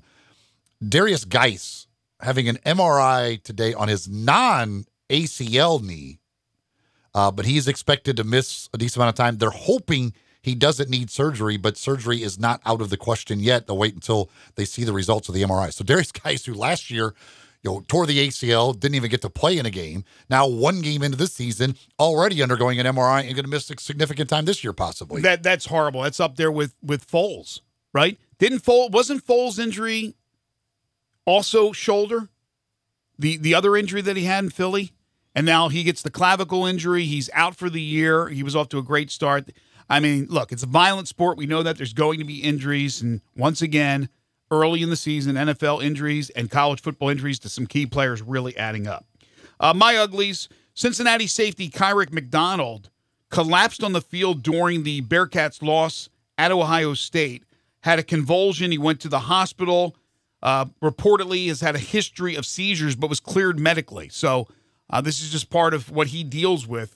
Certainly a scary situation there. By the way, having seizures and playing football, that seems like a really bad combination. Yeah, but there have been a number of guys over the years who I've seen stories about this. By the way, Cincinnati laid an egg. I thought they'd at least put up a little effort against Ohio State. That was not good for them. Ohio State showed Cincinnati's not really ready for that yet, that level. And my final ugly, former Cardinals outfielder Chris Duncan dying at the age of 38.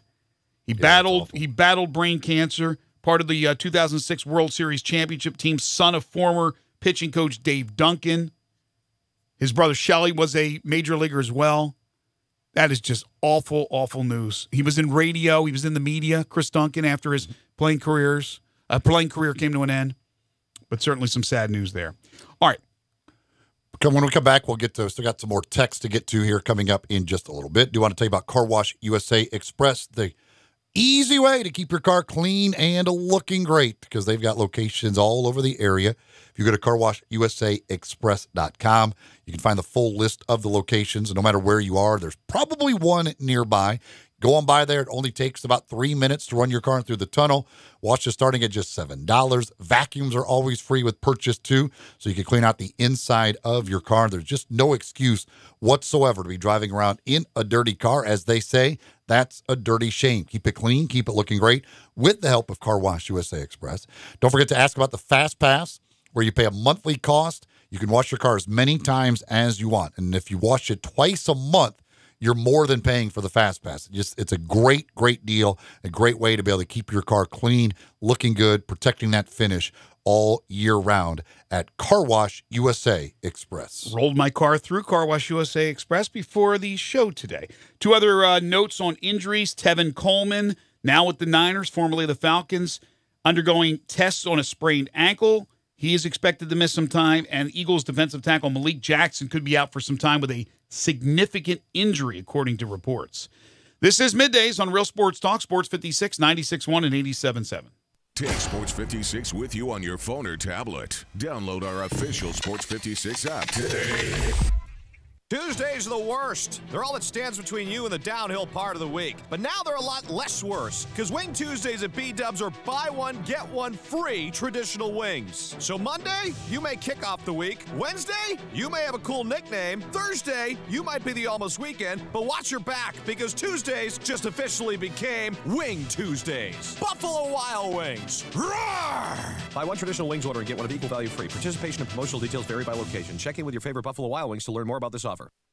His wife's words echoed in his mind. You never fix anything around here. Well, today that would change. He would fix the water heater. He'd show her that he was the handyman of this house. He was more than capable. Oh, no. Covered it. August 14th, 2008. Talk to farmers. We know a thing or two because we've seen a thing or two. Call Chad Gatlin at 901-235-1176 or get a fast quote at memphisfarmers.com. We are farmers. Bum, bum, bum, bum, bum, bum. Underwritten by Farmers Truck Fire Insurance Exchanges and Affiliates. Products not available in every state. Stop.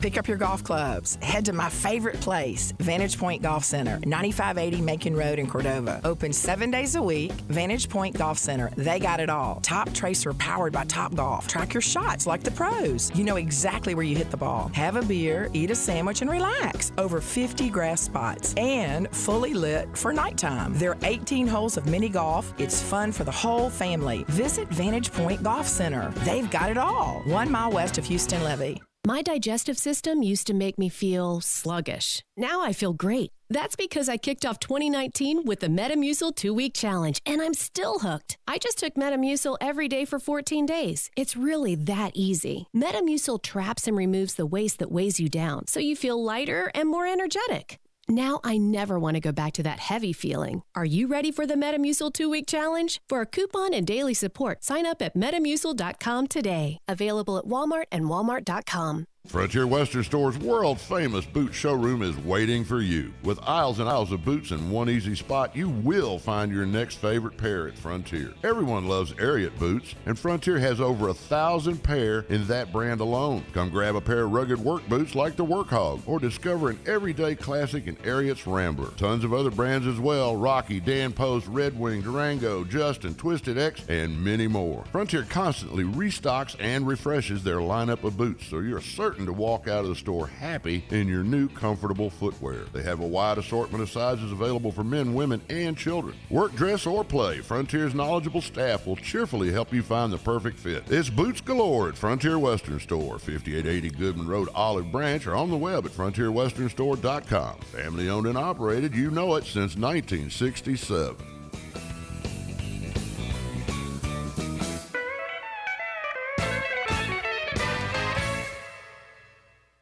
Looking for a great place to deposit your money? Try First Bank. Competitive CD rates, a money market that moves with Wall Street prime and interest-bearing checking account options. Not to mention their friendly bankers who make decisions locally. To find out more, stop by one of First Bank's 3 local branches: 6482 Poplar Avenue, just east of International Paper, 8398 Highway 64 across from Wolf Chase, and 6280 Highway 64 in Oakland. Or visit firstbankonline.com. Member FDIC. Now, back to Sports 56 Middays, presented by FedEx. Here once again are Greg Gaston and Eli Savoie. We don't need no education. Some more text here on the First Bank text line 67129. Somebody says, funny, Memphis plays Ole Miss. Memphis acts like national champions, host a week-long victory party. Week later, Ole Miss plays Arkansas and looks much better, and Memphis fans discredit the win because Arkansas is bad. Somebody else says, you can't beat fall in Tennessee, but everyone can beat Tennessee in the fall. Is that on a T-shirt? It's not fall yet. Everybody beats Tennessee in the summer. That's right. That's the one thing about football starting so damn early. You're not even officially in the fall for what's the 21st, whatever it is. I believe it's the 21st. Yes. Think about this. Think okay, Saturday, the Tigers played their second game 1/3 of the way through their home schedule. On the, what was it, the 5th no, it was the 7th, excuse me, the 7th on Saturday. So officially, after they played the game against Southern, they had finished 2 games of their 6 home games, 1/3 of the way through their home season, through their home portion of their schedule. Somebody says, need Ole Miss in the Liberty Bowl. May get in with 5 wins, they'll win 6. Well, I don't know that they would get in with 5, even if they have to go to 5 and 17s. I don't know where they are, the old APR stuff, but they could get to 6. I don't have them getting to 6, but they could get to 6. Who are you talking about now? Ole Miss. I had Ole Miss 6 wins and a loss to Memphis. So it's still possible. The one I'm worried about is Tennessee, my prediction of 7 with an 0-2 start. That would mean 5 if they won every game remaining that I had them winning. Somebody else says Memphis being favored by 20 this week is crazy.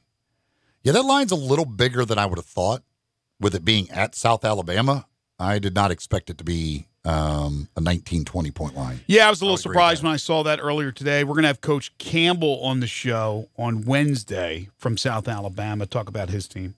Somebody says if Florida State doesn't fix their coaching situation, they stand to travel down the same long road the Vols are going down now.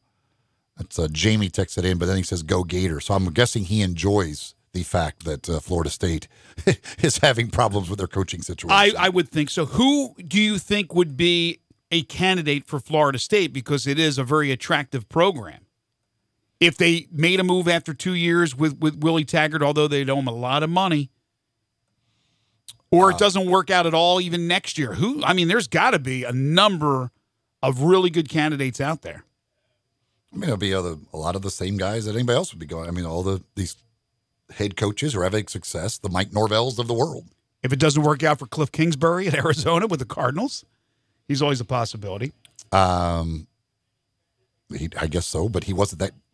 He didn't have that much success at the college level. That's true. So I don't know why you would want to just rush out and get him. At least with other guys like a Chip Kelly, you brought him back because he was good at the college level. Cliff Kingsbury wasn't very good at the college level, so I'm not sure that you want to go down that path. Somebody says, do they have different helmets in New England? Because that's where it all got started with Antonio Brown. No, they got the same helmets. But I think the helmet thing was a part of his idea of like, whatever I can do to get out of Oakland. I think all of that was, I will keep doing things until they finally cannot put up with me anymore. Patriots had their share of gates with Deflategate and Spygate, but Helmet Gate, that's on the Raiders and Antonio Brown. Somebody says Urban Meyer for Florida State. Does Urban? Listen, I would not be surprised at all if that were the case. Less surprised, more surprised. Urban Meyer coming out of retirement, Rob Gronkowski coming out of retirement. See, I think Gronk's a given. I think he will come out of retirement. I think Gronk will come out of retirement, and Urban may not be next year, but I'd have no doubt that Urban Meyer is going to be a coach again too. First Bank phone line, squeezing one more call before we call today. Mel is dialed in. Hi, Mel. Yeah, how's it going? Good. What about a good candidate for a Tennessee job, an Arkansas and UCLA job? Who are you talking about? You said a good candidate for Florida State. What about Tennessee, Arkansas, and UCLA? Those coaches ain't doing anything. No, I didn't. Yeah, but I was asking specifically about Florida State. Because somebody texted in about Florida State. Florida State 1-1. Arkansas 0-2. UCLA 0-2. Okay, but the text was about Florida State, Mel. Yeah, okay. We were addressing a text message asking a question about Florida State. You got an issue that I think Willie Taggart's a horrible coach? No, he left there with no talent. Why did he officially leave? He was 6-6 and 7-5 his last 2 years there. Mm-hmm. He had no talent. That's when he left. Okay. He was 7-5, 6-6 his last 2 years. You think there was no talent whatsoever at Florida State? No Jimbo talent. Fisher stopped recruiting those last 2 years. He was 6-6 and 7-5 his last 2 years. He wasn't winning. Willie Taggart's a horrible coach, Mel. It's not working out at Florida State. That's when Fisher left. He wasn't going to win last year with the way he had. So you like Willie Taggart at Florida State? Give him time to give best time. Give him time. All right. Thank you, man. Appreciate it. Wait, I don't care if they fire him or not. We were addressing a text message about Florida State. We talked about the Tennessee situation earlier. Whatever. I still think he's a bad coach. I do not think it'll work out at Florida State. I just think I watch how he coaches, the calls that I just don't like him as a coach. I'm not talking about as a person. And bringing up those other schools, that's fine and dandy because we'll see if it's going to work at Tennessee. Right now, it is not working. Who are the other schools you brought up? Arkansas. Arkansas is not going to make a move right now with Chad Morris. They knew they were going to be bad. Now, you're talking about a cupboard being bare. Arkansas right now. Somebody has to lose in that SEC West, and unfortunately, they're getting beaten up. And if it happens for another year, he'll be gone. And I forget who the third team was he brought up, but somebody says, did you see how many helmets came off yesterday in the NFL? Maybe Antonio Brown is right.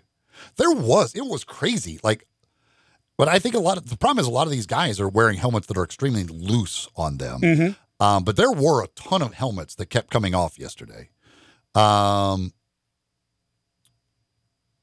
says Urban has to finish teaching his ethics class at Ohio State first.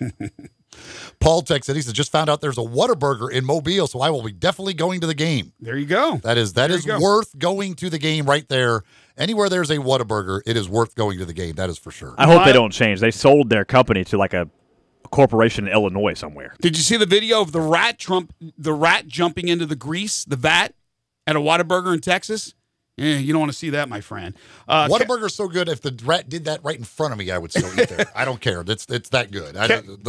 They cannot scare me away from Whataburger. Kemba Walker, Miles Turner, 16 points each today. The Americans knocked off Brazil 89-73 as they move into the quarterfinals of the FIBA World Cup. So go USA! And that clinched a spot in the Olympics too. They are now in the Olympics officially. No, don't have to worry about that. Fleet Feet is the place to go to all your running gear, especially shoes that are just right for you. If you go into either of their two locations, they'll take a look at the way you run or walk. They've got technology to see exactly where you're putting the pressure, and then they'll fit you in shoes just right for you based on the way you run or walk. They've got all your other gear as well that you could possibly need, and you can always get involved with them and the various things they do, like their monthly pub run series, other group runs, and training programs and things. They're all about runners. They want you to be involved. They like to see folks out there getting involved, and you can do that with the folks at Fleet Feet. The website is fleetfeetmemphis.com. Facebook page also keeps you up to date with what they've got going on. So check them out online or at either of the two locations, East Memphis, Laurelwood Shopping Center next to Panera Bread Company, in Collierville at Poplar and Houston Levy next door to the Hueys. They are Fleet Feet. Time now for one final thing. Before Greg and Eli get out of here for the day, they each have one final thing they think you should know to make it through the rest of your day.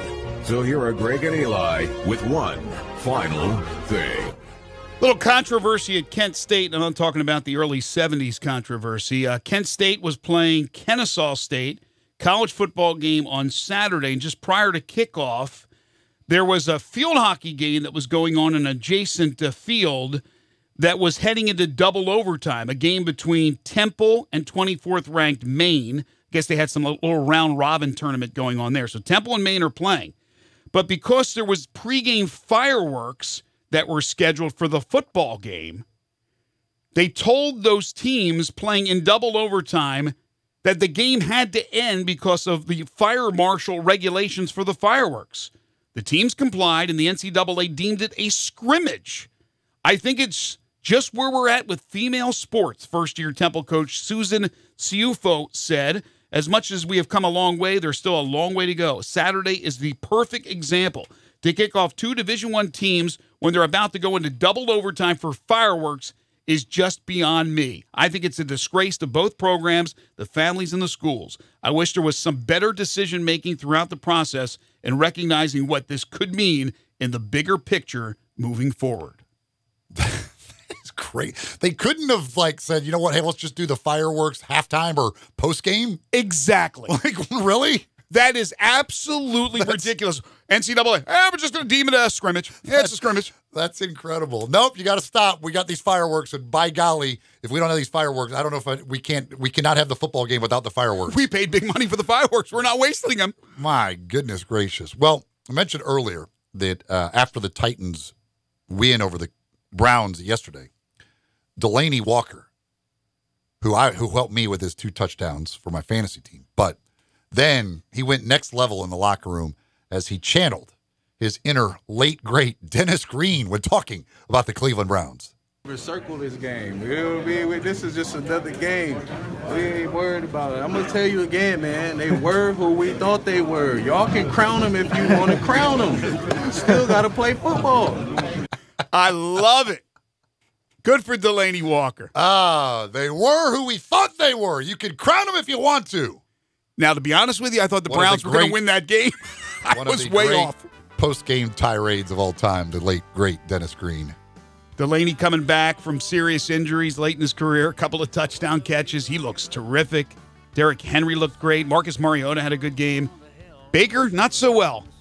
Didn't go so well for Baker with 3 interceptions. Tonight, doubleheader, we will join the first game in progress. That first game, I think, could be really, really good. We'll have that starting at 7 o'clock tonight, and then we'll have the second game as well to follow here on Sport 56, 96.1 and 87.7 with Monday Night Football. That's New Orleans and Houston, and then Denver and Oakland. Our thanks to Connor O'Gara for joining us today.